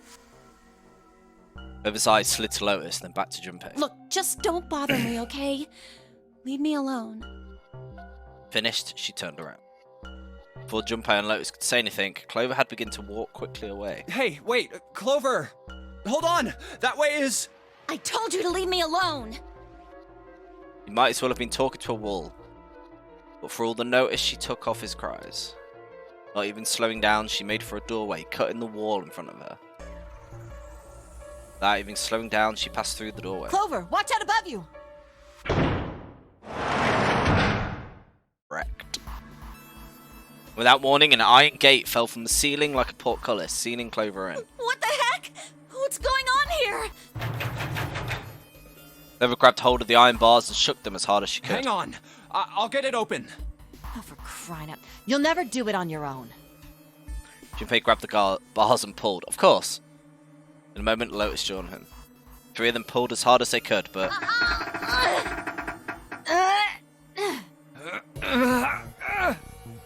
Damn it! It's not moving. Wait! Are you gonna give up? Just like that? No, I'm not giving up. This has got to be another one of Zero's puzzles. If it is, then there's gotta be a way to open it. Junpei nodded. Just what I was thinking. Now all we gotta do is find it. Lotus and I can look around out here. Clover, you're gonna have to see if you can find anything in there. Oh, yes, I'm on it.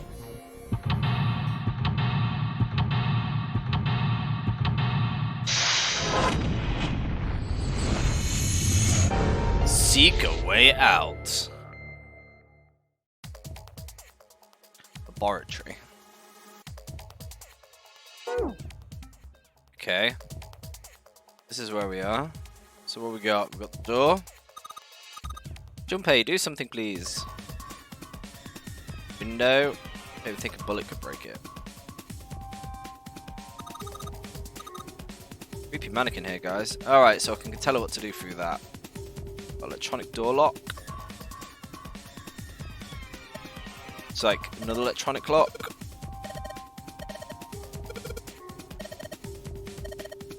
There's no keyhole, no card reader, and no keyboard for putting in a password.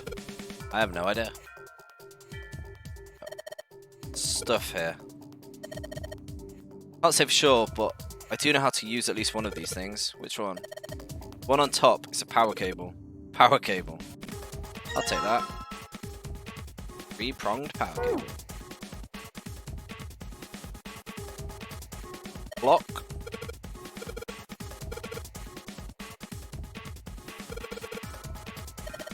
Okay. One side of the room is this thing with us, and the other extends to the laboratory where Clover is. In other words, the console in front of us is connected to the device in the laboratory. Okay. Something to do with key. Screen. Seem to be doing that. I wonder how we're supposed to turn it on. 2 levers. Right, give it a try. Nope, doesn't look like anything happened. Okay. Got a computer.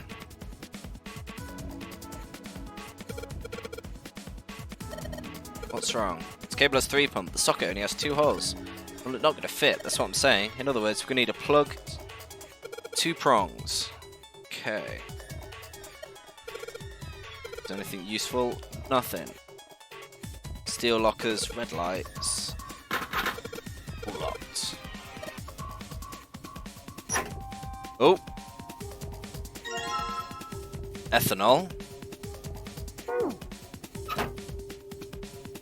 Guess that's all there is. Really? Boxes.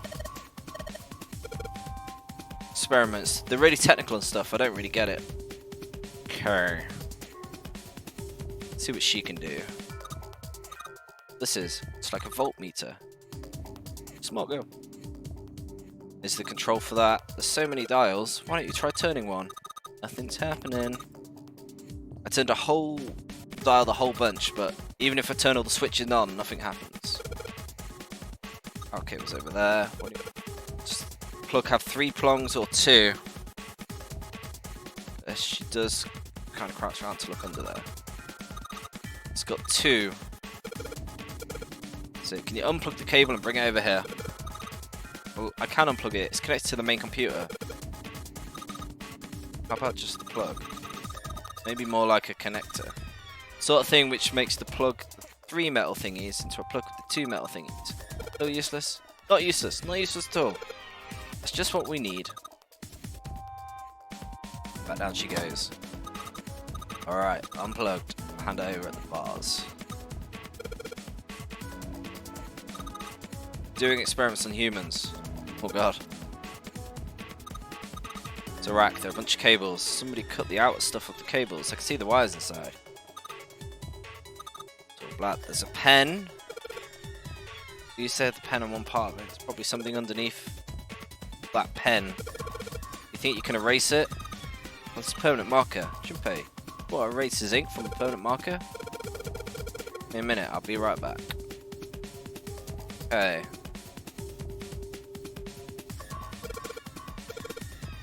Oh. Should be able to wipe off the permanent marker with it. Okay, that works. Just kidding. Please don't look at me like that. You're scaring me. Wipe off the permanent ink. Right now, at this moment, you're the only person who can depend on. I'm trusting you with this. You trust me? Hehe. I feel kind of special. Don't get weird now. Hey, Clover. And she's wandering around the table. I don't think she even knows we're calling her. Made of really thick glass. Soak it in ethanol and use it to wash all that stuff off from the permanent marker. We've got to soak the cloth with ethanol. She's got the cloth, but she seems to be having a little trouble with the bottle of ethanol. If she's ready, I should ask her to get to work on that stuff on the table. Soak the cloth in ethanol and... It's working! It's wiping the permanent ink off. Something weird. Some kind of weird drawing underneath the permanent ink. What's the deal with the drawing Clover found? Maybe I should ask her to take another look at the table. I wonder what this is. There's a bunch of numbers and some kind of grid. I can't see it from here. I've got a pen and a notebook, right? Could you write those numbers down and hand it to me through the bars? Okay, roger, roger. Give me the things. Paper with number acquired. Files. Give me the thing. 2-prong plug, thanks. That's what I wanted. Stick that. That.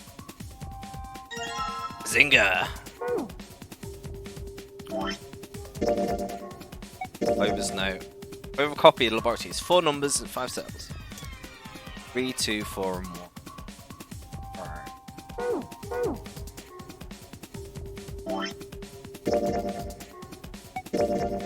B2 full. 9 by 9. Probably these. Turn this on, shall we? Under the desk I go. Let's just plug this thing into the monitor. Alright, that ought to do it. Turn the power on. I don't think anything's gonna happen. Why not? But it's not connected to the main computer.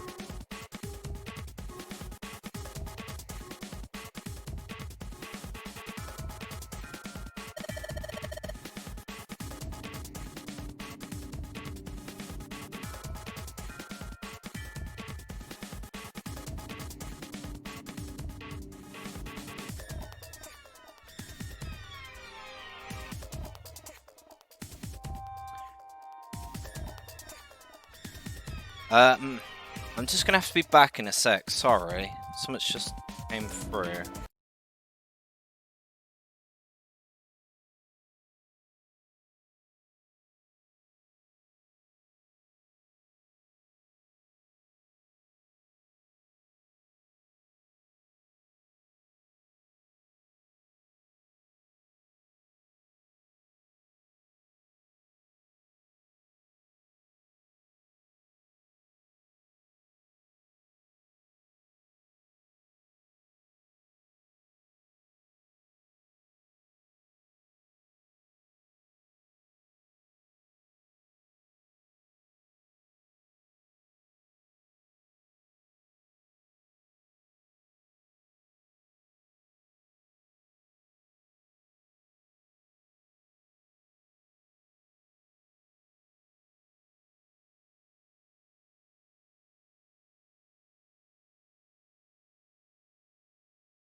Really sorry about that.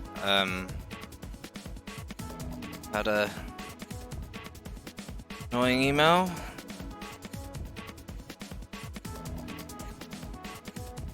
Hopefully I'm not made redundant, hey? Fingers crossed. If not, yeah, I think I might be made redundant, but we'll see. We can only hope not. But hey, know what I can do until I hear something. Anyway, no point getting wound up by that. Let's try not to get murdered. I think that's the number one priority right now. So, you never know until you try. Pretty optimistic. Yeah. Yeah, so get everyone to follow me and subs and stuff, because this might be my life. Anyway. Junpei pushed the button on the front of the monitor. Oh, that worked. The soft hum, it turned on. Date in RSF file. Oh, maybe see. 27.3 seconds. Start. A stream of letters that made no sense to Junpei began scrolling across the screen. He had hoped it would turn on. He hadn't expected this. Huh? It's running on its own? It Really? certainly A looks computer like runs without its monitor on? Isn't that kinda weird? What? Well, it's not connected to the main computer, right? Whoa. You mean in the year 2027? Monitors can be a computer? There's just this keyboard and monitor. The only cable connected to this thing is the power cable we just plugged in. So, why is it working? Maybe it's a wireless display. Clearly, this was a reasonable explanation to Lotus. A wireless display? Computer could be inside the monitor. Yes, it connects to your computer. See the size of a wirelessly, phone? Hence the name. Oh, right. Just getting a phone call. So, again, back in a sec. I'm really, really sorry.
Right, shouldn't be interrupted again. Should not be interrupted again. So, yes, it connects to your computer wirelessly, hence the Have name. you been living in a cave, Junpei? You most certainly had not, but... Is that normal? Yes, at least where I worked. Oh. Oh, it She worked. stopped. Pass with a colon. Looks like we need to enter a password. Hacker man, yeah, definitely pro hacker. It looks like we need to enter a password. Again, there must be a hint around here somewhere. Could you go take a look? Oh my god, now it's the door. This is endless. Sorry.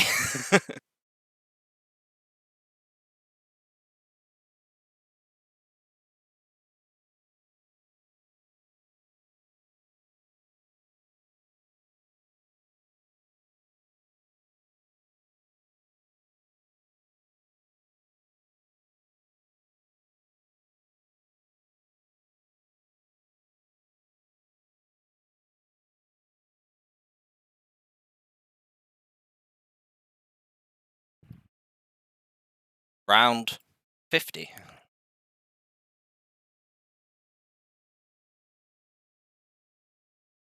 What's happened?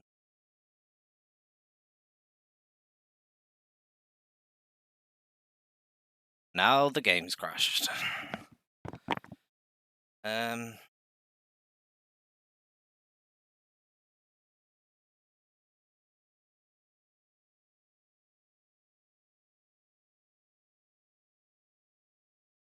Yeah.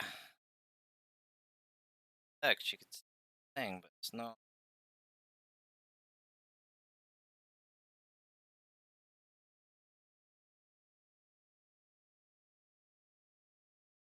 There we go. We're in. 999 has met an iceberg. We're back. We're good.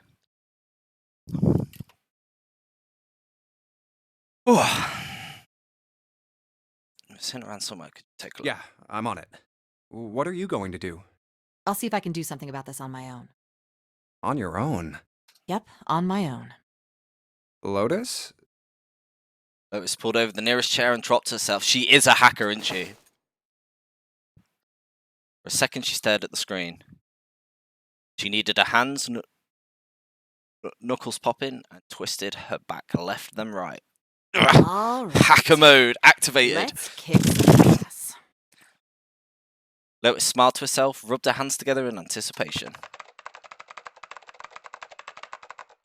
That's how it works. Just hit the keyboard really fast. And before Junpei had time to blink, she was typing at incredible speed. The click-clack of keys running together like machine gun fire. Like, if anybody else went in this room, like... Wait, what? Does this mean no one will be able to pass? Junpei was, for once, at loss for words. Didn't expect that, did you? Of course I didn't! You're typing so fast, I can't even see your fingers. What kind of job do you have? What are you? I'm unemployed at the moment. Mad hacking. I used to work for a cybersecurity firm, but I've always put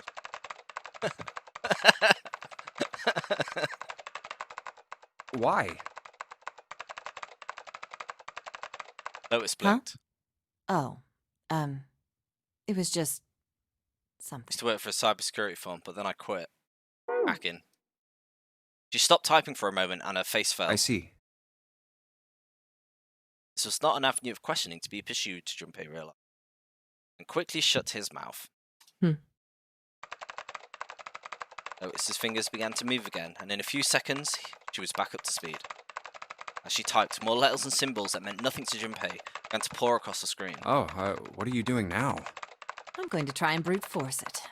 Brute what? A brute force attack is... Well, the short version is that I just attack the thing head on. The long version? I'm in. Without looking up or slowing down, she began to A explain. brute force attack is one of the simplest ways to break a cipher. It checks every possible combination until it finds the right one. For a complex cipher, it can take a very long time. I'm writing a program that would run an attack like that on its own. Of course. It's not the most elegant solution, certainly. But given the circumstances, there isn't much else I can do. Even as she talked, her fingers never slowed or missed a key. Junpei couldn't help but feel a little awed. Oh, but back to what we were talking about earlier. What were we talking about? The wireless display? It's kind of strange if you think about it, isn't it? How do I put it? Well, let's say you write a program that calculates an addition problem for you, all right? Lotus Press have 1,000 terabytes of memory. So you enter 1 + 1. The screen will show you 2. See? Isn't that strange? No, not really. Oh, come on now. Of course a caveman like you would think it was strange. You said so just a minute ago. You're just not getting it, are you? Who calculated 1 + 1? The main computer, right? You said it connected to the monitor wirelessly. Yeah, but someone who grew up in a cave wouldn't know that, right? They'd probably think that this thing here, the monitor, is doing the calculating. And once they've decided that, they'll start examining this monitor. They might poke the screen or something. Ah, I see the color changes when I press it here. Then they might investigate the hardware on the inside. Oh, I see. So this wire supplies the power. Eventually, they might even cut the wires. Ah, yes. Just as I expected, when this wire is cut, no results appear. Therefore, it must be this device which does the calculations. Oh. But the truth is that, just like you said, the computer is doing the calculating. But these cave people wouldn't know that, because they have no idea that the monitor and the computer are connected wirelessly. Lotus continued to type. Junpei scratched his head. So, what are you trying to say? Nothing, really. It's just, I thought maybe, what if the relationship between human beings and our brains is like that? Huh? Well, let's say you stick a bunch of electrodes into parts of the brain. A scientist examining the signals they send out might say, interesting. So stimulating this part of the brain causes the person to see colors. That must mean this neuron cluster controls that function. Okay, let's see what happens when I cut out this part. Ah, just what I thought. Cutting off this part causes that function to cease. Therefore, human thought processes must occur in the human brain. See? Doesn't it sound the same? Maybe the brain is just an output device, like this monitor. Maybe our thought processes actually occur somewhere else, in a main body. We just don't know it. We never even think about it. Just like those cave people wouldn't know about wireless communications. We can't imagine that there's some unknown medium that transfers information into our brains, where we experience that information as thoughts. Junpei didn't say anything. Not so much because he had no retort. No, her argument seemed silly.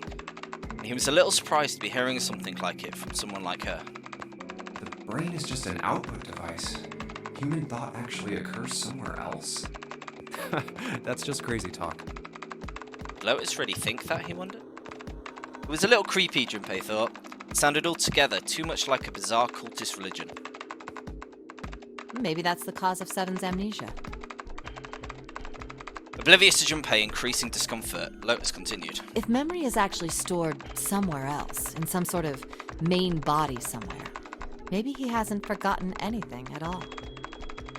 And I mean, like, an hour to live, but I may share my pseudoscientific ideas for 5 minutes. Yeah. We're all on a timer, but let me give you some history. He's just having a difficult time accessing his memories because the monitor, his brain, has been damaged. Huh. I suppose that would explain aphasia and blindsight, too. Perhaps they actually can speak or see. The monitor just isn't functioning properly. I'm not sure you could say that, really. Oh, you're blind, are you? Well, it's not you're actually blind, you're just not working right. I guess people with prosopagnosia could be suffering from the same thing. Wait a minute. What? He knew what aphasia was from watching medical dramas on TV. Blindsight was easy enough to guess, but he'd never heard the word prosopagnosia. What? You've never heard of prosopagnosia? She's still typing, not even looking at the screen now. Lotus spun in her chair to look at him. Junpei just shrugged and shook his head. What is it? Well, put simply, it means a condition where the mind can't distinguish between human faces. In other words, my face would look the same as Clover's or even yours. So they can't remember faces, which is how most people recognize each other. That means that people with prosopagnosia have trouble recognizing even people they're close to. Usually they can make do by associating people with other things. Their voices, their clothes, their hair. Does that mean other people's faces look like blanks? No, I don't think so.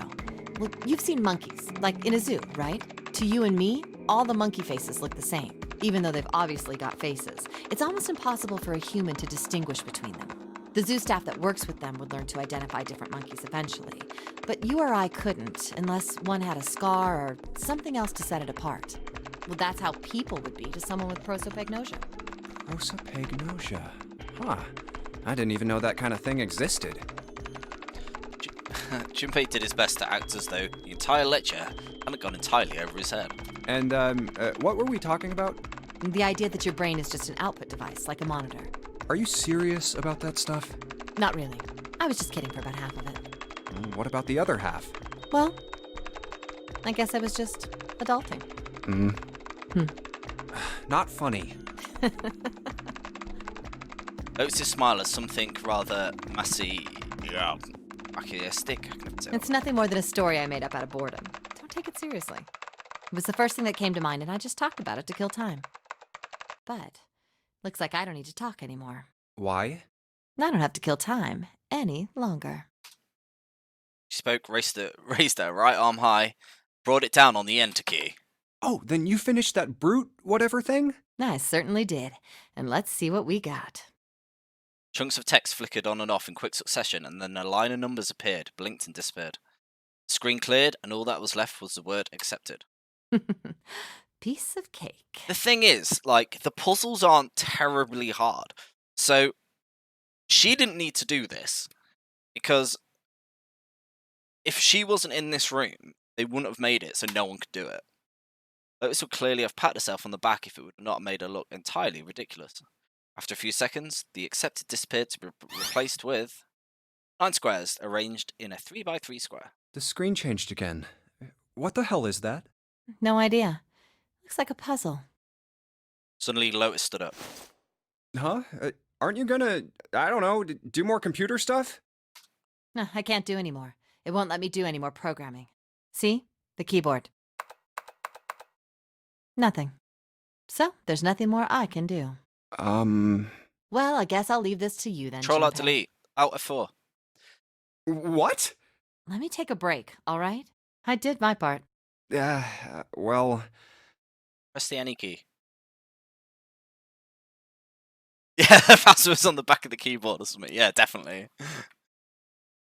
She certainly had done her part. In fact, without Lotus, they probably wouldn't have run completely aground. Shouldn't rely on other people so much, Junpei thought to I himself. guess you're right. Thanks, Lotus. No problem. And make sure you know when you should thank people. Now, I better take care of this myself. No more relying on anyone else. Junpei crossed his arms and stared at the puzzles shown on the screen. Alright. Oh my dude.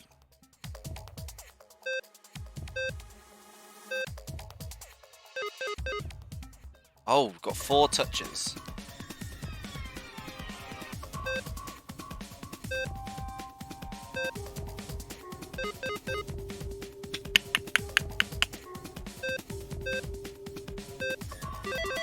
Nailed it. Alright, I solved it. Did you hear a noise just now?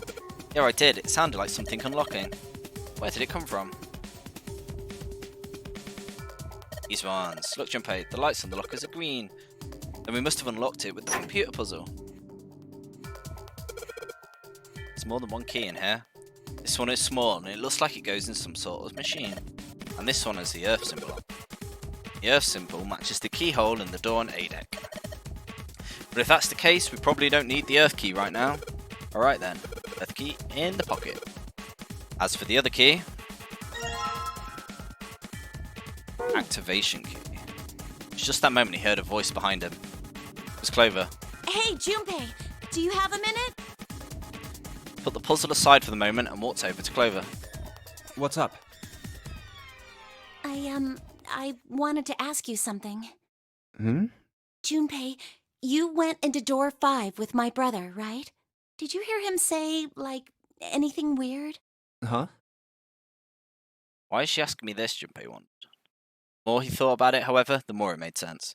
Snake had been gone for a long time. Clover was quite attached to her brother, of course.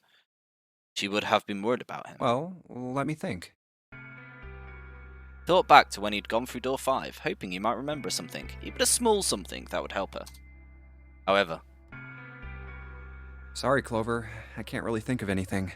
I mean, he did mention that his hearing exceeds that of a regular person, or something like that, but that's about it.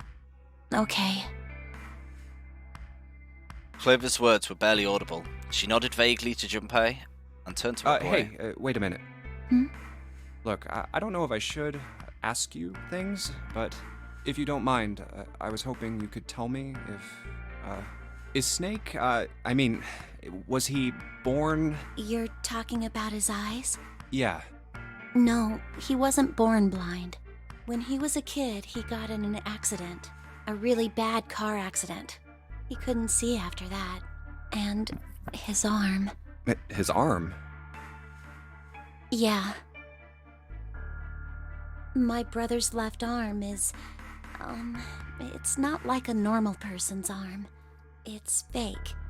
It's not a real arm. The accident hurt him really bad. To save him, they had to cut off his arm. Oh. Is that all you wanted to ask me? Talking about her brother had clearly taken a great deal out of Clover. Junpei nodded. Look, I'm sorry for making you talk about all that painful stuff. It's not that. Clover only shook her head and walked off down the stairs.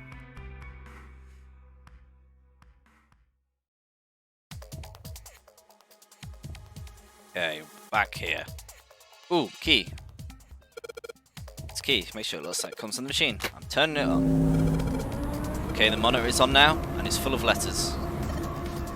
Showing some kind of warning. Power restored to experimental device. Emergency system will activate in the event of an abnormal subject behavior. Okay. Power restored. Hack the keyboard. What's going on in here?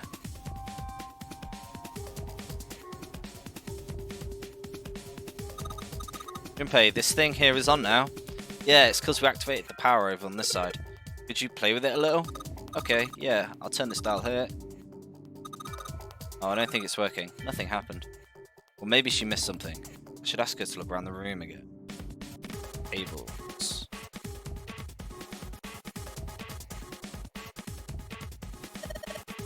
Maybe you increase the voltage? Max voltage!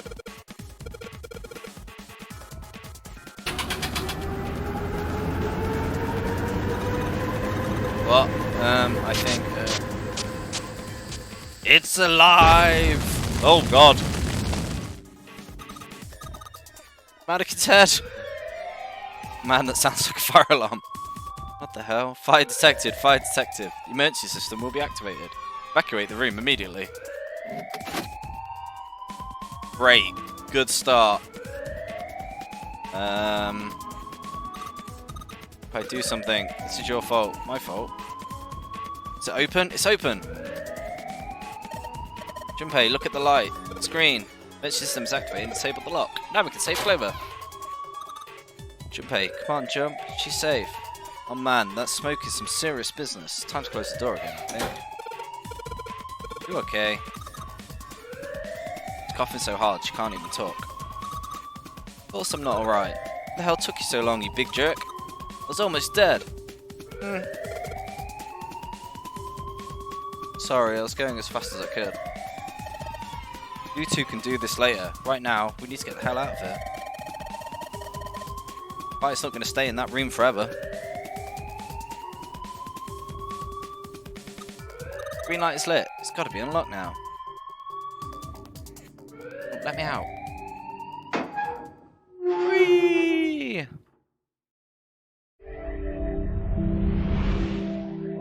You found it. And with that, I think we'll call it for today. So it seems like I've got things to do. So thanks for watching. I don't normally stream on Tuesdays, so I'll be back on Wednesday carrying on this. Yeah, hope you're enjoying it, and I hope to see you again next time. Once again, tell your friends, etc. See if we can hit that affiliate. Because dreams. It might be my only lifeline. Cool. Thanks a lot. See you soon. Bye. Gotta be another one of Zero's puzzles. If it is, then there's gotta be a way to open it. Junpei nodded. Just what I was thinking. Now all we gotta do is find it. Lotus and I can look around out here. Clover, you're gonna have to see if you can find anything in there. Oh, yes, I'm on it.